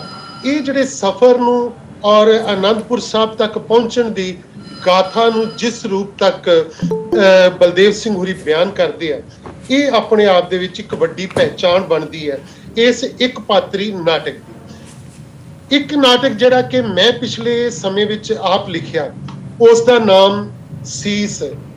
ਮੈਂ ਜਦੋਂ ਗੁਰੂ ਤੇਗ ਬਹਾਦਰ ਜੀ ਬਾਰੇ ਸਾਰਾ ਕੁਝ ਪੜ੍ਹ ਰਿਹਾ ਸੀ, ਨਾਟਕ ਵੀ ਪੜ੍ਹੇ, ਤਾਂ ਮੈਂ ਇੱਕ ਚੀਜ਼ ਦੇਖੀ ਕਿ ਸਾਰੇ ਨਾਟਕਾਂ ਦੇ ਵਿੱਚ ਜਿਹੜਾ ਕਿਸੇ ਵੀ ਇੱਕ ਨਾਟਕ ਦੇ ਵਿੱਚ ਗੁਰੂ ਤੇਗ ਬਹਾਦਰ ਜੀ ਦਾ ਸਮੁੱਚਾ ਜੀਵਨ ਨਹੀਂ ਸੀ, ਕਿ ਉਹਨਾਂ ਦੇ ਜਨਮ ਤੋਂ ਲੈ ਕੇ ਜਿਹੜੀਆਂ ਘਟਨਾਵਾਂ ਹੁੰਦੀਆਂ ਨੇ, ਜਿਹੜੇ ਪਹਿਲੇ ਯੁੱਧਾਂ ਦੇ ਵਿੱਚ ਉਹ ਆਪਣੇ ਪਿਤਾ ਦੇ ਨਾਲ ਲੜਦੇ ਆ ਔਰ ਕਿਵੇਂ ਉਹ ਤਿਆਗਮਲ ਤੋਂ ਤੇਗ ਬਹਾਦਰ ਬਣਦੇ ਆ, ਤੇ ਫਿਰ ਤੇਗ ਬਹਾਦਰ ਤੋਂ ਗੁਰੂ ਤੇਗ ਬਹਾਦਰ ਬਣਨ ਦਾ ਜਿਹੜਾ ਸਫ਼ਰ ਹੈ ਉਹ ਡਿਸਕਸ ਕੀਤਾ ਗਿਆ ਹੋਵੇ। ਔਰ ਮੈਂ ਇੱਕ ਚੀਜ਼ ਹੋਰ ਨੋਟ ਕੀਤੀ ਕਿ ਗੁਰੂ ਤੇਗ ਬਹਾਦਰ ਜੀ ਗੁਰੂ ਨਾਨਕ ਦੇਵ ਜੀ ਤੋਂ ਬਾਅਦ ਅਗਰ ਕੋਈ ਸਭ ਤੋਂ ਵੱਧ ਟਰੈਵਲ ਕਰਨ ਵਾਲੀ ਗੁਰੂ ਸੀਗੇ ਤੇ ਉਹ ਗੁਰੂ ਤੇਗ ਬਹਾਦਰ ਜੀ ਨੇ, ਜਿਨ੍ਹਾਂ ਨੇ ਸਭ ਤੋਂ ਵੱਧ ਟਰੈਵਲ ਕੀਤਾ ਔਰ ਬਹੁਤ ਥਾਵਾਂ ਦੇ ਉੱਤੇ ਜਾ ਕੇ ਸਿੱਖੀ ਦਾ ਪ੍ਰਚਾਰ ਕੀਤਾ ਔਰ ਲੋਕਾਂ ਨੂੰ ਹਨੇਰੇ ਦੇ ਵਿੱਚੋਂ ਕੱਢਿਆ। ਸੋ ਮੈਂ ਇਹਨਾਂ ਸਾਰੀਆਂ ਚੀਜ਼ਾਂ ਨੂੰ ਲੈ ਕੇ, ਉਸ ਕਨਸੈਪਟ ਨੂੰ ਲੈ ਕੇ ਮੈਂ ਫਿਰ ਨਾਟਕ ਘੜਿਆ ਸੀਸ। ਇਹ ਨਾਟਕ ਜਦੋਂ ਮੈਂ ਲਿਖ ਰਿਹਾ ਸੀਗਾ ਤਾਂ ਮੇਰੇ ਸਾਹਮਣੇ ਇੱਕ ਜ਼ਰੂਰ ਸੀ ਕਿ ਮੈਂ ਦੇਖਿਆ ਕਿ ਸੀਸ में नाटक मेरे सामने नाम क्यों आ गया कि अचानक मैं फिर वो सारे मैं इन्ना ज्यादा पढ़िया कि मैनूं लगा कि हाँ सिर ते साडे सारियां दे कोल हुंदे ने पर सीस किसे किसे कोल हुंदा है और सीस जिहदे कोल हुंदा है वो किवें अपने आप नूं कुर्बानी लई तैयार करदा है ते सीस बहुत घट लोकां दे कोल हुंदे आ ते जिहड़े उस कुर्बानी तक पहुंचण लई गुरु तेग बहादुर जी नूं 20 साल घोरे विच रह के कुर्बानी देने ਲਈ ਤਿਆਰ ਵੀ ਹੋਣਾ ਪੈਂਦਾ ਵਾ। ਉਹ ਅਚਾਨਕ ਗੁਰਗੱਦੀ ਨਹੀਂ ਮੱਲ ਲੈਂਦੇ, ਉਹ ਕੋਈ ਠੱਗਾਂ ਵਾਂਗੂ ਠੱਗੀ ਨਹੀਂ ਮਾਰਦੇ, ਉਹ ਕਿਵੇਂ ਤਪੱਸਿਆ ਕਰਦੇ ਨੇ ਤੇ ਉਹਨਾਂ ਦੀ ਤਪੱਸਿਆ ਉਹਨਾਂ ਨੂੰ ਉਸ ਕੁਰਬਾਨੀ ਤੱਕ ਜਿਹੜੀ ਕਿਵੇਂ ਲੈ ਕੇ ਜਾਂਦੀ ਹੈ। ਸੋ ਮੈਂ ਜਦੋਂ ਇਹ ਨਾਟਕ ਲਿਖ ਰਿਹਾ ਸੀ, ਮੈਂ ਇਹਦੇ ਵਿੱਚ ਜਿਵੇਂ ਗ੍ਰੀਕ ਥੀਏਟਰ ਦੇ ਵਿੱਚ ਕੋਰਸ ਹੁੰਦਾ ਹੈ ਤੇ ਮੈਂ ਉਹ ਕੋਰਸ ਦਾ ਇੱਕ ਨਾਇਕ ਹੁੰਦਾ ਹੈ, ਮੈਂ ਕੋਰਸ ਨਾਇਕ ਨੂੰ ਤੇ ਕੋਰਸ ਨੂੰ ਇਹਦੇ ਵਿੱਚ ਪਾਤਰ ਬਣਾਇਆ। ਮੈਂ ਪਟਨੇ ਦੀ ਧਰਤੀ ਨੂੰ ਇਹਦੇ ਵਿੱਚ ਪਾਤਰ ਬਣਾਇਆ, ਮੈਂ ਆਨੰਦਪੁਰ ਦੀ ਧਰਤੀ, ਕਿਉਂਕਿ ਮੈਨੂੰ ਲੱਗਦਾ ਕਿ ਇਹ ਜਿਹੜੀਆਂ ਧਰਤੀਆਂ ਨੇ ਜਿੱਥੇ ਇਤਿਹਾਸਕ ਘਟਨਾਵਾਂ ਹੋਈਆਂ, ਇਹ ਧਰਤੀਆਂ ਮਹਿਜ਼ ਕੋਈ ਸ਼ਹਿਰ ਨਹੀਂ ਰਹਿ ਜਾਂਦੀਆਂ, ਇਹ ਪਾਤਰ ਬਣ ਜਾਂਦੀਆਂ ਨੇ। ਸੋ ਪਟਨੇ ਦੀ ਧਰਤੀ ਸਾਡੇ ਲਈ ਕਰੈਕਟਰ ਹੈ, ਆਨੰਦਪੁਰ ਸਾਹਿਬ ਦੀ ਧਰਤੀ ਸਾਡੇ ਲਈ ਕਰੈਕਟਰ ਹੈ। ਗੁਰੂ ਕੇ ਮਹਿਲ ਜਿੱਥੇ ਗੁਰੂ ਤੇਗ ਬਹਾਦਰ ਜੀ ਅੰਮ੍ਰਿਤਸਰ 'ਚ ਪੈਦਾ ਹੋਏ, ਉਹ ਜਿਹੜਾ ਘਰ ਹੈ ਉਹ ਇੱਕ ਕਰੈਕਟਰ ਹੈ ਸਾਡੇ ਸਾਹਮਣੇ। ਸੋ ਮੈਂ ਉਹਨਾਂ ਨੂੰ ਕਰੈਕਟਰ ਦੇ ਰੂਪ ਦੇ ਵਿੱਚ ਜਿਹੜਾ ਕਿ ਇਸ ਨਾਟਕ ਦੇ ਵਿੱਚ ਪੇਸ਼ ਕਰਦਾ ਤੇ ਗ੍ਰੀਕ ਨਾਟਕਾਂ ਵਾਂਗੂ ਕੋਰਸ ਤੇ ਕੋਰਸ ਨਾਇਕ ਜਿਹੜਾ ਇਹ ਗੁਰੂ ਤੇਗ ਬਹਾਦਰ ਨੂੰ ਉਹਨਾਂ ਦੀ ਸ਼ਖਸੀਅਤ ਨੂੰ ਜਿਹੜਾ ਕਿ ਪੇਸ਼ ਕਰਦਾ। ਕੋਰਸ ਨਾਇਕ ਜਿਹੜਾ ਕਿ ਇੱਕ ਕਿਸਮ ਦੀ ਜਿਹੜੀ ਗੁਰੂ ਤੇਗ ਬਹਾਦਰ ਜੀ ਦੀ ਫਿਲਾਸਫੀ ਹੈ, ਉਹ ਕੀ ਕਹਿਣਾ ਚਾਹੁੰਦੇ ਆ, ਉਹ ਸਾਰੀ ਜਿਹੜੀ ਕੋਰਸ ਨਾਇਕ ਹੀ ਟੱਕਰ ਲੈਂਦਾ ਹੈ ਔਰੰਗਜ਼ੇਬ ਦੇ ਨਾਲ, ਕਾਜ਼ੀ ਦੇ ਨਾਲ, ਸਿਪਾਹੀਆਂ ਦੇ ਨਾਲ। ਔਰ ਜਿੱਥੇ ਕਿਧਰੇ ਕਸ਼ਮੀਰੀ ਪੰਡਤ ਆਉਂਦੇ ਆ, ਗੁਰੂ ਤੇਗ ਬਹਾਦਰ ਜੀ ਕੀ ਕਹਿ ਰਹੇ ਨੇ, ਉਹ ਕੋਰਸ ਨਾਇਕ ਹੀ ਜਿਹੜਾ ਕਿ ਉਹ ਉਹਨਾਂ ਦੇ ਨਾਲ ਸਾਹਮਣੇ ਗੱਲ ਕਰਦਾ ਹੈ। ਸੋ ਇਸ ਨਾਟਕ ਵਿੱਚ ਮੈਂ ਗੁਰੂ ਜੀ ਦੇ ਜਨਮ, ਗੁਰੂ ਕੇ ਮਹਿਲ ਤੋਂ ਲੈ ਕੇ ਗੁਰੂ ਹਰਗੋਬਿੰਦ ਸਾਹਿਬ ਜੀ ਵੱਲੋਂ ਲੜੇ 4 ਯੁੱਧਾਂ ਦਾ ਵੇਰਵਾ, ਤਿਆਗ ਮਲ ਤੋਂ ਤੇਗ ਬਹਾਦਰ ਬਣਨ ਦਾ ਸਫ਼ਰ ਔਰ 1634 ਵਿੱਚ ਕਰਤਾਰਪੁਰ ਦੀ ਜੰਗ, ਭੋਰੇ 'ਚ ਰਹਿ ਕੇ ਬਾਬਾ ਬਕਾਲਾ ਵਿਖੇ 20 ਸਾਲ ਦੀ ਤਪੱਸਿਆ, ਗੁਰੂ ਤੇਗ ਬਹਾਦਰ ਤੋਂ ਗੁਰੂ ਤੇਗ ਬਹਾਦਰ ਬਣਨ ਦੀ ਜਿਹੜੀ ਯਾਤਰਾ, ਗੁਰੂ ਲਾਧੋਰੇ ਦੀ ਯਾਤਰਾ, ਠੱਗਾਂ ਬਾਰੇ, ਅੰਮ੍ਰਿਤਸਰ ਜਾਣਾ, ਮਹੰਤਾਂ ਵੱਲੋਂ ਹਰਮੰਦਰ ਸਾਹਿਬ ਦੇ ਦਰਵਾਜ਼ੇ ਬੰਦ ਕਰ ਦੇਣੇ, ਮਾਈ ਹਰੋ ਜਿਹੜੀ ਹੈ ਕਿ ਬੱਲੇ ਪਿੰਡ ਤੋਂ ਆ ਕੇ ਗੁਰੂ ਤੇਗ ਬਹਾਦਰ ਜੀ ਨੂੰ ਆਪਣੇ ਕੋਲ ਲੈ ਕੇ ਜਾਂਦੀ ਕਿ ਜੇ ਇੱਥੇ ਦਰਵਾਜ਼ੇ ਬੰਦ ਕਰ ਦਿੱਤੇ। ਸੋ ਔਰਤਾਂ ਦੇ ਜਿਹੜੇ ਪੱਖ ਦੀ ਜਿਹੜੀ ਮਹੱਤਤਾ ਹੈ ਉਹ ਵੀ ਇਸ ਨਾਟਕ ਵਿੱਚ ਹੈ। ਲੋਧੀਪੁਰ ਦੇ ਨਾਲ ਜਿਹੜੀ ਕਿ 2200 ਰੁਪਏ ਦੇ ਵਿੱਚ ਜਿਹੜੀ ਜ਼ਮੀਨ ਖਰੀਦ ਕੇ ਚੱਕ ਨਾਨਕੀ ਯਾਨੀ ਅਨੰਦਪੁਰ ਸਾਹਿਬ ਦੀ ਵਸਾਉਣਾ, ਫਿਰ ਯਾਤਰਾ ਤੇ ਨਿਕਲ ਜਾਣਾ, ਅਸਾਮ, ਢਾਕਾ, ਪਟਨਾ, ਬਹੁਤ ਦੂਰ ਦੂਰ ਤੱਕ ਗੁਰੂ ਜੀ ਜਾਂਦੇ ਆ ਔਰ ਮਾਲਵੇ ਦੇ ਬਹੁਤ ਸਾਰੇ ਪਿੰਡਾਂ ਦੇ ਵਿੱਚ, ਮਾਝੇ ਦੇ ਪਿੰਡਾਂ ਵਿੱਚ ਗੁਰੂ ਜੀ ਜਿਹੜੇ ਕਿ ਟਰੈਵਲ ਕਰਦੇ ਨੇ। ਔਰ ਗੁਰੂ ਗੋਬਿੰਦ ਸਿੰਘ ਜੀ ਦਾ ਜਦੋਂ ਪਟਨੇ ਵਿੱਚ ਜਨਮ ਹੁੰਦਾ ਹੈ ਤੇ ਉਹ ਵਾਪਸ ਆ ਕੇ ਅਨੰਦਪੁਰ ਦੀ ਧਰਤੀ ਤੇ ਰੌਣਕਾਂ ਲੱਗਣੀਆਂ, ਫਿਰ ਜ਼ੁਲਮ ਦੇ ਬਾਰੇ ਫਿਕਰਮੰਦ ਕਿਵੇਂ ਹੁੰਦੇ ਆ, ਕਸ਼ਮੀਰੀ ਪੰਡਤਾਂ ਦਾ ਗੁਰੂ ਜੀ ਪਾਸ ਆਉਣਾ। ਔਰ ਇਹਦੇ ਵਿੱਚ ਮੈਂ ਇੱਕ ਕਰੈਕਟਰ ਹੋਰ ਜਿਹੜਾ ਪੇਸ਼ ਕੀਤਾ ਜਿਹੜਾ ਕਿ ਹੋਰ ਕਿਸੇ ਵੀ ਨਾਟਕ ਵਿੱਚ ਇਸ ਤਰ੍ਹਾਂ ਸਟਰੋਂਗਲੀ ਨਹੀਂ ਆਉਂਦਾ, ਉਹ ਹੈ ਔਰੰਗਜ਼ੇਬ ਦੀ ਬੇਟੀ ਜ਼ੈਬੂਨਿਸਾ, ਜਿਹੜੀ ਕਿ ਆਪਣੇ ਚਾਚੇ ਦਾਰਾ ਸ਼ਿਕੋ ਤੋਂ ਪ੍ਰਭਾਵਿਤ ਸੀ ਕਿ ਉਹ ਜ਼ੈਬੂਨਿਸਾ ਵੀ ਪੋਇਟਰੀ ਲਿਖਦੀ ਹੈ। ਦਾਰਾ ਸ਼ਿਕੋ ਜਿਹੜਾ ਕਿ ਖੁਦ ਸੂਫੀ ਫਕੀਰਾਂ ਨੂੰ ਮੰਨਦਾ ਸੀ, ਜਿਹੜਾ ਕਿ ਔਰੰਗਜ਼ੇਬ ਉਹਨਾਂ ਦੇ ਟੋਟਲੀ ਅਗੇਂਸਟ ਸੀ, ਜ਼ੈਬੂਨਿਸਾ ਦੇ ਵੀ ਅਗੇਂਸਟ ਹੈ। ਉਹ ਬਾਅਦ ਵਿੱਚ ਜ਼ੈਬੂਨਿਸਾ ਨੂੰ ਕੈਦ ਵੀ ਕੀਤਾ ਗਿਆ ਔਰੰਗਜ਼ੇਬ ਵੱਲੋਂ। ਪਰ ਜ਼ੈਬੂਨਿਸਾ ਜਿਹੜੀ ਹੈ ਕਿ ਉਹ ਗੁਰੂ ਤੇਗ ਬਹਾਦਰ ਜੀ ਬਾਰੇ ਕੋਈ ਜਿਹੜੀ ਹਾਂ ਦਾ ਨਾਰਾ ਮਾਰਨ ਵਾਲੀ ਉਹਨਾਂ ਮਹਿਲਾਂ ਦੇ ਵਿੱਚ ਇੱਕ ਔਰਤ ਹੈ, ਜਿਹੜੀ ਕਿ ਔਰੰਗਜ਼ੇਬ ਦੇ ਨਾਲ ਮੈਂ ਇਹਦੇ ਵਿੱਚ ਕਰੈਕਟਰ ਦੇ ਤੌਰ ਤੇ ਉਹਨੂੰ ਪੇਸ਼ ਕੀਤਾ ਹੈ, ਜਿਹੜੀ ਕਿ ਬਾਅਦ ਵਿੱਚ ਯਤਨ ਵੀ ਕਰਦੀ ਹੈ ਕਿ ਕੋਤਵਾਲ ਦੇ ਰਾਹੀਂ ਗੁਰੂ ਤੇਗ ਬਹਾਦਰ ਜੀ ਨੂੰ ਕਹਿੰਦੀ ਹੈ ਕਿ ਗੁਰੂ ਤੇਗ ਬਹਾਦਰ ਜੀ ਨੂੰ ਰਾਤੋਂ ਰਾਤ ਜਿਹੜਾ ਕਿ ਇੱਥੋਂ ਕੱਢਿਆ ਜਾਏ ਕੈਦ ਦੇ ਵਿੱਚੋਂ। ਪਰ ਗੁਰੂ ਤੇਗ ਬਹਾਦਰ ਜੀ ਖੁਦ ਮਨਾ ਕਰ ਦਿੰਦੇ, ਉਹ ਕਹਿੰਦੇ ਜੇ ਮੈਂ ਦੌੜਨਾ ਹੋਵੇ, ਭੱਜਣਾ ਹੋਵੇ ਤਾਂ ਮੇਰੇ ਲਈ ਬੜੇ ਰਸਤੇ ਹੈ, ਮੈਂ ਇੱਥੇ ਦੌੜਨ ਭੱਜਣ ਵਾਸਤੇ ਨਹੀਂ ਆਇਆ, ਉਹ ਤੇ ਕੁਰਬਾਨੀ ਦੇਣ ਵਾਸਤੇ ਆਏ ਨੇ। ਉਹ ਕੋਈ ਇਹ ਨਹੀਂ ਕਿ ਭੱਜ ਕੇ ਬਾਅਦ ਵਿੱਚ ਲੁਕਦੇ ਫਿਰਨਗੇ ਹਕੂਮਤ ਤੋਂ, ਉਹ ਤਾਂ ਹਕੂਮਤ ਨੂੰ ਚੈਲੰਜ ਕਰਨ ਵਾਸਤੇ ਆਏ ਹੈ ਕਿ ਅਸੀਂ ਤੇਰੇ ਜ਼ੁਲਮ ਦੀ ਇੰਤਹਾ ਵੇਖਣੀ ਹੈ ਤੇ ਉਸ ਤੋਂ ਬਾਅਦ ਜੋ ਜਿਹੜਾ ਇਸ ਧਰਤੀ ਨੇ ਜਿਹੜਾ ਕਿ ਬਦਲਣਾ ਹੈ, ਜਿਹੜਾ ਕਿ ਲੋਕਾਂ ਦੀ ਸੋਚ ਨੇ ਬਦਲਣਾ ਹੈ, ਉਹ ਤੇ ਉਸ ਨੂੰ ਪੇਸ਼ ਕਰਨ ਵਾਸਤੇ ਆਇਆ। ਸੋ ਗੁਰੂ ਤੇਗ ਬਹਾਦਰ ਜੀ ਉਸ ਦੀ ਜ਼ੈਬੁਨਿਸਾ ਦੀ ਜਿਹੜੀ ਇਹ ਪੇਸ਼ਕਸ਼ ਹੈ ਉਸ ਨੂੰ ਵੀ ਪ੍ਰਵਾਨ ਨਹੀਂ ਕਰਦੇ, ਉਸ ਨੂੰ ਬੜੇ ਸਤਿਕਾਰ ਨਾਲ ਵਾਪਸ ਕਰਦੇ ਆ ਕਿ ਨਹੀਂ ਤੁਹਾਡਾ ਸ਼ੁਕਰੀਆ, ਪਰ ਮੈਂ ਇੱਥੋਂ ਭੱਜਾਂਗਾ ਨਹੀਂ। ਸੋ ਇਹ ਜਿਹੜੀ ਇਹਨਾਂ ਦਾ ਮੈਂ ਜ਼ੈਬੁਨਿਸਾ ਨੂੰ ਔਰ ਜਿਹੜਾ ਅਬਦੁੱਲਾ ਜਿਹੜਾ ਕਰੈਕਟਰ ਹੈ, ਤੇ ਅਖੀਰ ਦੇ ਵਿੱਚ ਭਾਈ ਜੈਤਾ ਜੀ ਤੇ ਭਾਈ ਲੱਖੀ ਜਿਹੜਾ ਕਿ ਲੱਖੀ ਤੇ ਨਿਗਾਹੀਆਂ ਦੇ ਰਾਹੀਂ ਜਿਹੜੇ ਉਹ ਮੈਂ ਸਿਰਫ ਜਿਹੜੀ ਇਹ ਸਾਰੀ ਸਟੋਰੀ ਹੈ ਸੀਸ ਤੱਕ ਮੈਂ ਸੀਮਤ ਕਰਕੇ ਅਖੀਰ ਤੱਕ ਖਤਮ ਨਹੀਂ ਕਰਦਾ ਉਸ ਨੂੰ, ਨਾਟਕ ਨੂੰ। ਮੈਂ ਸੀਸ ਦਾ ਜਿਹੜਾ ਟਰੈਵਲ ਹੈ ਕਿ ਸੀਸ ਅੱਗੇ ਕਿਵੇਂ ਟਰੈਵਲ ਕਰਦਾ ਹੈ, ਕਿ ਉਹ ਸੀਸ ਸ਼ਹਾਦਤਾਂ ਦਾ ਰੂਪ ਲੈ ਕੇ ਉਹ ਚਮਕੌਰ ਸਾਹਿਬ ਦੀ ਜੰਗ ਤੱਕ ਜਾਂਦਾ ਹੈ। ਪਰ ਇਹ ਜਿਹੜਾ ਸੀਸ ਜਦੋਂ ਭਾਈ ਜੈਤਾ ਜੀ ਲੈ ਕੇ ਤੁਰਦੇ ਆ ਤੇ ਉਹ ਸੀਸ ਜਿਹੜਾ ਨਾਲ ਨਾਲ ਹੀ ਜਿਹੜਾ ਕਿਵੇਂ ਇਤਿਹਾਸ ਬਣ ਕੇ ਅੱਗੇ ਅੱਗੇ ਤੁਰਦਾ ਹੈ। ਸੋ ਮੈਂ ਇਸ ਨਾਟਕ ਦੇ ਵਿੱਚ ਕਈ ਤਰ੍ਹਾਂ ਦੇ ਮੈਂ ਇਹਦੇ ਵਿੱਚ ਸਵਾਲ ਵੀ ਉਠਾਏ ਹੈ। ਜਦੋਂ ਔਰੰਗਜ਼ੇਬ ਕੋਰਸ ਨਾਇਕ ਨੂੰ ਕਹਿੰਦਾ ਹੈ ਕਿ ਤੁਸੀਂ ਆਪਣੇ ਗੁਰੂ ਨੂੰ ਕਹੋ ਕਿ ਉਹ ਇਹਨਾਂ ਬ੍ਰਾਹਮਣਾਂ ਤੇ ਬੁੱਤ ਪੂਜ ਹਿੰਦੂਆਂ ਦਾ ਸਾਥ ਛੱਡਣ, ਤੁਹਾਡੇ ਗੁਰੂ ਬੁੱਤ ਪੂਜ ਨਹੀਂ, ਫਿਰ ਇਹਨਾਂ ਬੁੱਤ ਪੂਜਕਾਂ ਦਾ ਸਾਥ ਕਿਉਂ ਦੇ ਰਹੇ ਨੇ? ਇਸਲਾਮ ਕਬੂਲ ਕਰ ਲੈਣ ਤਾਂ ਦੁਨੀਆ ਦਾ ਹਰ ਸੁੱਖ ਧਨ ਪਦਾਰਥ ਤੇ ਸ਼ਾਹੀ ਮਾਨ ਸਨਮਾਨ ਉਹਨਾਂ ਨੂੰ ਮਿਲੇਗਾ। ਇੱਥੇ ਕੋਰਸ ਨਾਇਕ ਔਰੰਗਜ਼ੇਬ ਨੂੰ ਕਹਿੰਦਾ ਹੈ ਕਿ ਸਾਡੇ ਗੁਰੂ ਤੇਗ ਬਹਾਦਰ ਬੁੱਤ ਪੂਜ ਨਹੀਂ, ਇਹ ਠੀਕ ਹੈ, ਪਰ ਉਹ ਬੁੱਤ ਸ਼ਿਕਨ ਵੀ ਨਹੀਂ। ਸਾਡੇ ਗੁਰੂ ਹਰ ਕਿਸੇ ਨੂੰ ਆਪਣੇ ਧਰਮ ਵਿਸ਼ਵਾਸ ਤੇ ਰਹੁ ਰੀਤੀ ਅਨੁਸਾਰ ਜਿਉਣ ਦੀ ਖੁੱਲ੍ਹ ਦੇ ਹਾਮੀ ਨੇ। ਕਿਸੇ ਨੂੰ ਇਹ ਹੱਕ ਤੇ ਅਧਿਕਾਰ ਨਹੀਂ ਕਿ ਉਹ ਹਕੂਮਤ ਦੀ ਤਾਕਤ ਜਾਂ ਤਲਵਾਰ ਦੇ ਜ਼ੋਰ ਨਾਲ ਦੂਜਿਆਂ ਦਾ ਧਰਮ ਬਦਲੇ। ਅਸੀਂ ਨਾ ਤੇ ਧੱਕੇ ਦੇ ਨਾਲ ਜਨੇਊ ਪਾਉਂਦੇ ਆ ਤੇ ਨਾ ਹੀ ਧੱਕੇ ਦੇ ਨਾਲ ਕਿਸੇ ਨੂੰ ਜਨੇਊ ਲਾਉਣ ਦਿੰਦੇ ਆ। ਮੈਂ ਇੱਥੇ ਗੁਰੂ ਨਾਨਕ ਦੇਵ ਜੀ ਦੇ ਫਲਸਫੇ ਤੋਂ ਲੈ ਕੇ ਗੁਰੂ ਤੇਗ ਬਹਾਦਰ ਜੀ ਤੱਕ ਦਾ ਜਿਹੜਾ ਟਰੈਵਲ ਹੈ ਕਿ ਗੁਰੂ ਨਾਨਕ ਦੇਵ ਜੀ ਨੇ ਵੀ ਧੱਕੇ ਦੇ ਨਾਲ ਨਾ ਤੇ ਜਨੇਊ ਪਾਇਆ ਸੀ ਤੇ ਸ਼੍ਰੀ ਗੁਰੂ ਤੇਗ ਬਹਾਦਰ ਜੀ ਨੇ ਵੀ ਨਾ ਹੀ ਧੱਕੇ ਦੇ ਨਾਲ ਕਿਸੇ ਹੋਰ ਦੇ ਜਨੇਊ ਨੂੰ ਲਾਉਣ ਦਿੱਤਾ ਸੀਗਾ। ਉਹਨਾਂ ਨੇ ਆਪਣੇ ਆਪ ਨੂੰ ਕੁਰਬਾਨੀ ਲਈ ਤਿਆਰ ਕਰ ਦਿੱਤਾ ਸੀ। ਹਰ ਧੱਕੇ ਦੇ ਵਿਰੁੱਧ ਗੁਰੂ ਸਾਹਿਬਾਨ ਕਿਵੇਂ ਆਵਾਜ਼ ਬੁਲੰਦ ਕਰਦੇ ਰਹੇ, ਇਹ ਉਹਨਾਂ ਨੇ ਗੱਲ ਕੀਤੀ ਹੈ। ਸਾਡੇ ਗੁਰੂ ਜੀ ਨੇ ਕਿਹਾ ਹੈ ਕਿ ਬਾਦਸ਼ਾਹ ਦਾ ਫੈਸਲਾ ਗਲਤ ਹੈ। ਸੰਸਾਰ ਵਿੱਚ ਕਦੇ ਵੀ ਇੱਕ ਧਰਮ ਨਹੀਂ ਰਿਹਾ। ਜਿਵੇਂ ਕੁਦਰਤ ਨੇ ਰੰਗ ਬਰੰਗੇ ਤੇ ਵੱਖੋ ਵੱਖਰੇ ਫੁੱਲ ਪੈਦਾ ਕੀਤੇ ਨੇ, ਇਸੇ ਤਰ੍ਹਾਂ ਸੰਸਾਰ ਦੇ ਲੋਕਾਂ ਵਿੱਚ ਕਈ ਧਰਮ ਨੇ। ਅਸੀਂ ਔਰੰਗਜ਼ੇਬ ਕਹਿੰਦਾ ਅਸੀਂ ਇਸ ਮੁਲਕ ਦੇ ਲੋਕਾਂ ਨੂੰ ਇੱਕੋ ਹੀ ਪਰਚਮ ਹੇਠਾਂ ਇਕੱਠੇ ਕਰਕੇ ਇੱਕੋ ਮਜ਼ਹਬ ਵਿੱਚ ਵੇਖਣਾ ਚਾਹੁੰਦੇ ਹਾਂ। ਮੈਂ ਮੌਜੂਦਾ ਸਿਸਟਮ ਦੇ ਉੱਤੇ ਵੀ ਇਹਦੇ ਵਿੱਚ ਜਿਹੜਾ ਕਿ ਔਰੰਗਜ਼ੇਬ ਦੇ ਰਾਹੀਂ ਜਿਹੜਾ ਵਿਅੰਗ ਕਰਦਾ ਵਾਂ। ਸਾਡੇ ਗੁਰੂ ਜੀ ਕਹਿੰਦੇ ਨੇ ਸਭ ਨੂੰ ਜੀਉਣ ਤੇ ਆਪਣੇ ਸਿਧਾਂਤਾਂ ਅਨੁਸਾਰ ਰਹਿਣ ਦਾ ਇਨਸਾਨੀ ਅਧਿਕਾਰ ਹੈ। ਇਹ ਕੋਰਸ ਨਾਇਕ ਕਹਿ ਰਿਹਾ ਹਰ ਧਰਮ ਵਾਲਿਆਂ ਨੂੰ ਇਹ ਹੱਕ ਹਾਸਲ ਹੈ।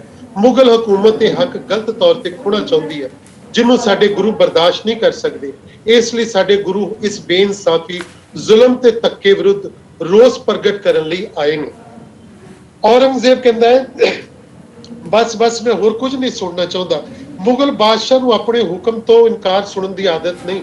ਆਪਣੇ ਗੁਰੂ ਨੂੰ ਕਹੋ ਜਾਂ ਇਸਲਾਮ ਧਾਰਨ ਕਰੇ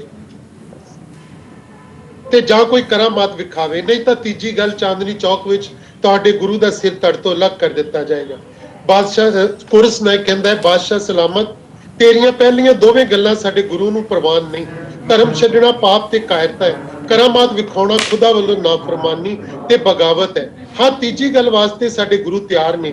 ਔਰੰਗਜ਼ੇਬ ਤੂੰ ਸਿਰ ਨੂੰ ਤਾਂ ਧੜ ਤੋਂ ਅਲੱਗ ਕਰ ਦੇਂਗਾ, ਪਰ ਸਾਡੇ ਗੁਰੂ ਦਾ ਸੀਸ ਹਮੇਸ਼ਾ ਤੇਰੇ ਚਾਂਦਨੀ ਚੌਕ ਦੇ ਵਿੱਚ ਵੰਗਾਰ ਬਣ ਕੇ ਸਾਡੇ ਨਾਲ ਤੁਰਦਾ ਰਹੇਗਾ। ਇਹ ਸੀਸ ਦੀ ਔਰੰਗਜ਼ੇਬ ਕਹਿੰਦਾ ਇਹ ਸੀਸ ਕੀ ਚੀਜ਼ ਹੈ? ਤਾਂ ਉੱਥੇ ਇੱਕ ਗੀਤ ਆਉਂਦਾ ਹੈ, ਇਹ ਸੀਸ ਹੈ ਨਾਮ ਕੁਰਬਾਨੀ ਦਾ, ਸੀਸ ਨਾਮ ਹੈ ਕਿਸੇ ਦਾਨੀ ਦਾ, ਸੀਸ ਤਲੀ ਤੇ ਜੋ ਟਿਕਾਉਂਦਾ ਹੈ ਕਰਾਮਾਤ ਨਾ ਉਹ ਵਿਖਾਉਂਦਾ ਹੈ। ਸੀਸ ਨਾਮ ਹੈ ਪਰਖਾਂ ਦਾ, ਸੀਸ ਨਾਮ ਹੈ ਅਣਖਾਂ ਦਾ, ਸੀਸ ਧਰਮ ਦੇ ਲੇਖੇ ਜੋ ਲਾਉਂਦਾ ਹੈ, ਹਿੰਦ ਦੀ ਚਾਦਰ ਕਹਿਲਾਉਂਦਾ ਹੈ। ਸੀਸ ਦੇ ਕੇ ਜ਼ਾਲਮ ਨੂੰ ਵੰਗਾਰਨਾ, ਸ਼ਹੀਦਾਂ ਦੀਆਂ ਪੈੜਾਂ ਨੂੰ ਸ਼ਿੰਗਾਰਨਾ। ਸਿਰ ਤਾਂ ਸਭ ਦੇ ਕੋਲ ਹੈ ਪਰ ਸੀਸ ਕਿਸੇ ਕੋਲ ਹੈ। ਸੀਸ ਅੱਜ ਹੈ ਤੇ ਕੱਲ ਹੈ, ਸੀਸ ਦਿੱਤਿਆਂ ਬਣਦੀ ਗੱਲ ਹੈ। ਸੀਸ ਯਾਰ ਵੀ ਤੇ ਪਿਆਰ ਵੀ, ਇਤਿਹਾਸ ਦਾ ਸ਼ਿੰਗਾਰ ਵੀ। ਇੱਥੇ ਇੱਕ ਜ਼ੈਬੁਨਿਸਾ ਜਦੋਂ ਔਰੰਗਜ਼ੇਬ ਨਾਲ ਗੱਲ ਕਰਦੀ ਹੈ ਕਿ ਉਹ ਜ਼ਿਕਰ ਕਰਦੀ ਹੈ ਕਿ ਇਸ ਮੁਲਕ ਦੀ ਤਹਿਜ਼ੀਬ ਗੰਗਾ ਜਮਨਾ ਵਾਲੀ ਸਾਂਝੀ ਤਹਿਜ਼ੀਬ ਹੈ। ਤੁਸੀਂ ਮੁਲਕ ਦੇ ਹਰ ਮਜ਼ਹਬ ਨੂੰ ਤਸਲੀਮ ਕਰੋ। ਅੱਬਾ ਹਜ਼ੂਰ ਹਰ ਨਸਲ ਤੇ ਹਰ ਕੌਮ ਨੂੰ ਆਪਣੇ ਨਾਲ ਲੈ ਕੇ ਤੁਰੋ। ਇਹ ਸਿੱਖ ਕਿਸੇ ਨੂੰ ਕੁਝ ਨਹੀਂ ਕਹਿੰਦੇ, ਇਹ ਵੀ ਆਪਣੇ ਧਰਮ ਮੁਤਾਬਕ ਆਪਣੇ ਖੁਦਾ ਦੀ ਇਬਾਦਤ ਕਰਦੇ ਨੇ। ਤੁਸੀਂ ਸਿੱਖਾਂ ਦੇ ਗੁਰੂ ਤੇਗ ਬਹਾਦਰ ਨੂੰ ਉਸਦੇ ਸਾਥੀਆਂ ਨੂੰ ਰਿਹਾ ਕਰ ਦਿਓ। ਇਹ ਮੁਮਕਿਨ ਨਹੀਂ ਹੈ ਜ਼ੈਬੁਨਿਸਾ, ਹੁਣ ਇਸ ਧਰਤੀ ਤੇ ਇੱਕੋ ਮਜ਼ਹਬ ਰਹੇਗਾ ਤੇ ਉਹ ਹੋਏਗਾ ਇਸਲਾਮ। ਇਹ ਬੁੱਤ ਪੂਜਾ ਕਰਨ ਵਾਲੇ ਤਾਂ ਦੋਜ਼ਖ ਵਿੱਚ ਜਾਣਗੇ, ਪਰ ਇਸਲਾਮ ਨੂੰ ਮੰਨਣ ਵਾਲਿਆਂ ਨੂੰ ਜੰਨਤ ਮਿਲੇਗੀ। ਪਰ ਅੱਬਾ ਹਜ਼ੂਰ ਤੁਹਾਡੇ ਰਾਜ ਵਿੱਚ ਬਹੁਤ ਸਾਰੇ ਲੋਕ ਜਿਸ ਦੋਜ਼ਖ ਵਿੱਚ ਰਹਿ ਰਹੇ ਹੋ ਉਹਦੇ ਬਾਰੇ ਕੀ ਸੋਚਿਆ? ਕਿਹੜੀ ਦੋਜ਼ਖ? ਅੱਬਾ ਹਜ਼ੂਰ ਤੁਹਾਡੀ ਹਕੂਮਤ ਤੁਹਾਡੀ ਰਿਆਇਆ ਦੀ ਰਹਿਨੁਮਾਈ ਵਿੱਚ ਗਰੀਬ ਲੋਕੀ ਰੋਟੀ ਕੱਪੜੇ ਤੋਂ ਵੀ ਆਵਾਜ਼ਾਰ ਨਹੀਂ, ਉਹਨਾਂ ਦੇ ਰਹਿਣ ਲਈ ਕੋਈ ਕੁੱਲੀ ਤੱਕ ਨਹੀਂ, ਉਹਨਾਂ ਬਾਰੇ ਤੁਸੀਂ ਕੋਈ ਸੋਚੋ। ਸੋ ਇੱਥੇ ਮੈਂ ਜਿਹੜੀ ਜੰਨਤ ਤੇ ਮਜ਼ਹਬ ਤੇ ਇਹ ਸਾਰੀ ਜਿਹੜੀ ਉਹਦੇ ਬਾਰੇ ਗੱਲ ਕੀਤੀ ਹੈ। ਸੋ ਇਹ ਕਾਫੀ ਮੇਰੇ ਖਿਆਲ ਟਾਈਮ ਵੀ ਕਾਫੀ ਹੋ ਗਿਆ। ਸੋ ਮੈਂ ਇਸ ਨਾਟਕ ਨੂੰ ਅਖੀਰ ਜਿਹੜਾ ਕਿ ਕਰਦਾ ਵਾਂ ਆਪਣੀ ਗੱਲਬਾਤ ਨੂੰ ਵੀ, ਪਰ ਮੈਂ ਗੱਲ ਉੱਥੇ ਹੀ ਲਿਆ ਕੇ ਫਿਰ ਖਤਮ ਕਰਦਾ ਕਿ ਜਦੋਂ ਇਹ ਨਾਟਕ ਖਤਮ ਵੀ ਹੁੰਦਾ ਤਾਂ ਉਸ ਵੇਲੇ ਲਾਸਟ ਵਿੱਚ ਜਿਹੜਾ ਕਿ ਭਾਈ ਜੈਤਾ ਜੀ ਜਦੋਂ ਗੁਰੂ ਗੋਬਿੰਦ ਜੀ ਕੋਲ ਆਉਂਦੇ ਆ ਅਨੰਦਪੁਰ ਸਾਹਿਬ, ਤੇ ਉੱਥੇ ਇਹ ਲਾਸਟ ਮੇਰੇ ਇਸ ਗੱਲਬਾਤ ਦਾ ਜਿਹੜਾ ਕਿ ਜ਼ਿਕਰ ਹੈ ਜਿਹਦੇ ਵਿੱਚ ਮੈਂ ਤੁਹਾਡੇ ਨਾਲ ਸਾਂਝਾ ਕਰ ਰਿਹਾ। ਜੈਤਾ ਕਹਿੰਦਾ ਕਿ ਗੁਰੂ ਗੋਬਿੰਦ ਰਾਏ ਮੇਰੇ ਕੋਲ ਆਏ, ਮੈਂ ਉਹਨਾਂ ਅੱਗੇ ਗੁਰੂ ਜੀ ਦਾ ਸੀਸ ਰੱਖ ਦਿੱਤਾ।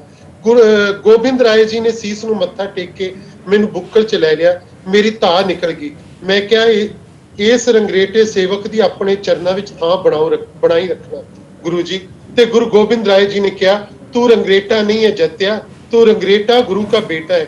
ਤੂੰ ਤਾਂ ਗੁਰੂ ਪਰਿਵਾਰ ਦਾ ਪੁੱਤਰ ਹੈ, ਤੂੰ ਗੁਰੂ ਦਾ ਬੇਟਾ ਹੈ। ਤੂੰ ਜੋ ਹਿੰਮਤ ਤੇ ਦਲੇਰੀ ਵਿਖਾਈ ਹੈ ਇਤਿਹਾਸ ਯਾਦ ਰੱਖੇਗਾ, ਰਹਿੰਦੀ ਦੁਨੀਆ ਤੱਕ ਤੇਰਾ ਨਾਮ ਰਹੇਗਾ। ਮੈਂ ਕਿਹਾ ਗੁਰੂ ਜੀ ਮੈਂ ਉਸ ਗੁਰੂ ਤੇਗ ਬਹਾਦਰ ਦਾ ਸੀਸ ਲੈ ਕੇ ਆਇਆ ਜਿਸ ਨੇ ਆਪਣਾ ਸੀਸ ਵਾਰ ਕੇ ਸਮੁੱਚੀ ਲੋਕਾਈ ਦੇ ਸੀਸ ਬਚਾ ਲਏ। ਕਲਗੀਆਂ ਵਾਲਿਓ, ਜਦੋਂ ਵੀ ਤੁਸੀਂ ਹੁਕਮ ਕਰੋਗੇ ਇਹ ਭਾਈ ਜੈਤਾ ਵੀ ਤੁਹਾਡੇ ਲਈ ਵਾਰ ਦੇਗਾ ਆਪਣਾ ਸੀਸ। ਸੋ ਸੀਸ ਤਲੀ ਤੇ ਜੋ ਟਿਕਾਉਂਦਾ ਹੈ, ਸੀਸ ਹੀ ਸਿਦਕ ਨਿਭਾਉਂਦਾ ਹੈ ਦੁਨੀਆ ਵਿੱਚ ਵੰਗਾਰ ਸੀਸ, ਹੈ ਹੱਕਾਂ ਲਈ ਲਲਕਾਰ ਸੀਸ, ਹੈ ਯਾਰ ਦੀ ਗਲੀ ਪਿਆਰ ਸੀਸ, ਹੈ ਯੋਧਿਆਂ ਦਾ ਸ਼ਿੰਗਾਰ ਸੀਸ, ਹੈ ਢਾਲ ਸੀਸ ਤਲਵਾਰ ਸੀਸ, ਹੈ ਦੁਨੀਆ ਦਾ ਸਤਕਾਰ ਸੀਸ, ਹੈ ਦੁਨੀਆ ਵਿੱਚ ਵਿਚਾਰ ਸੀਸ, ਹੈ ਯੁੱਧ ਸੀਸ ਤਕਰਾਰ ਸੀਸ, ਹੈ ਜਿੱਤ ਸੀਸ, ਹੈ ਹਾਰ ਸੀਸ। ਇੱਕ ਨਾ ਲਈ ਤਨ ਤੇ ਭਾਰ ਸੀਸ, ਇੱਕ ਨਾ ਲਈ ਮਿੱਤਰ ਯਾਰ ਸੀਸ, ਜੋ ਸਭ ਲਈ ਜਾਂਦੇ ਵਾਰ ਸੀਸ, ਉਹਨਾਂ ਨੂੰ ਪਾਉਂਦੇ ਹਾਰ ਸੀਸ। ਜਿੱਥੇ ਆ ਚੁੱਕਦੇ ਸੰਸਾਰ ਸੀਸ, ਇਤਿਹਾਸ ਦੇ ਉੱਚ ਸ਼ਿੰਗਾਰ ਸੀਸ, ਜਿੱਥੇ ਕਰਦੇ ਨਮਸਕਾਰ ਸੀਸ, ਉਹ ਪੂਜਨ ਯੋਗ ਮੀਨਾਰ ਸੀਸ। ਸਭ ਕਹਿਣ ਪੁਕਾਰ ਪੁਕਾਰ ਸੀਸ, ਹਰ ਯੁੱਗ ਵਿੱਚ ਜੈ ਜੈਕਾਰ ਸੀਸ। ਸੋ ਇਸ ਤਰ੍ਹਾਂ ਕਰਕੇ ਇਹ ਸੀਸ ਨਾਟਕ ਜਿਹੜਾ ਕਿ ਅੱਜ ਦੇ ਸਮਿਆਂ ਦੇ ਵਿੱਚ ਗੁਰੂ ਤੇਗ ਬਹਾਦਰ ਜੀ ਦੀ 400 ਸਾਲਾ ਸ਼ਤਾਬਦੀ ਨੂੰ ਜਿਹੜੇ ਸਮਰਪਿਤ ਜਿਹੜੇ ਨਾਟਕ ਆਉਂਦੇ ਆ, ਇਹ ਲੇਟੈਸਟ ਨਾਟਕ ਜਿਹੜਾ ਕਿ ਹੁਣ ਇਹ ਸੀਸ ਨਾਟਕ ਜਿਹੜਾ ਸਾਡੇ ਕੋਲ ਆਉਂਦਾ ਹੈ।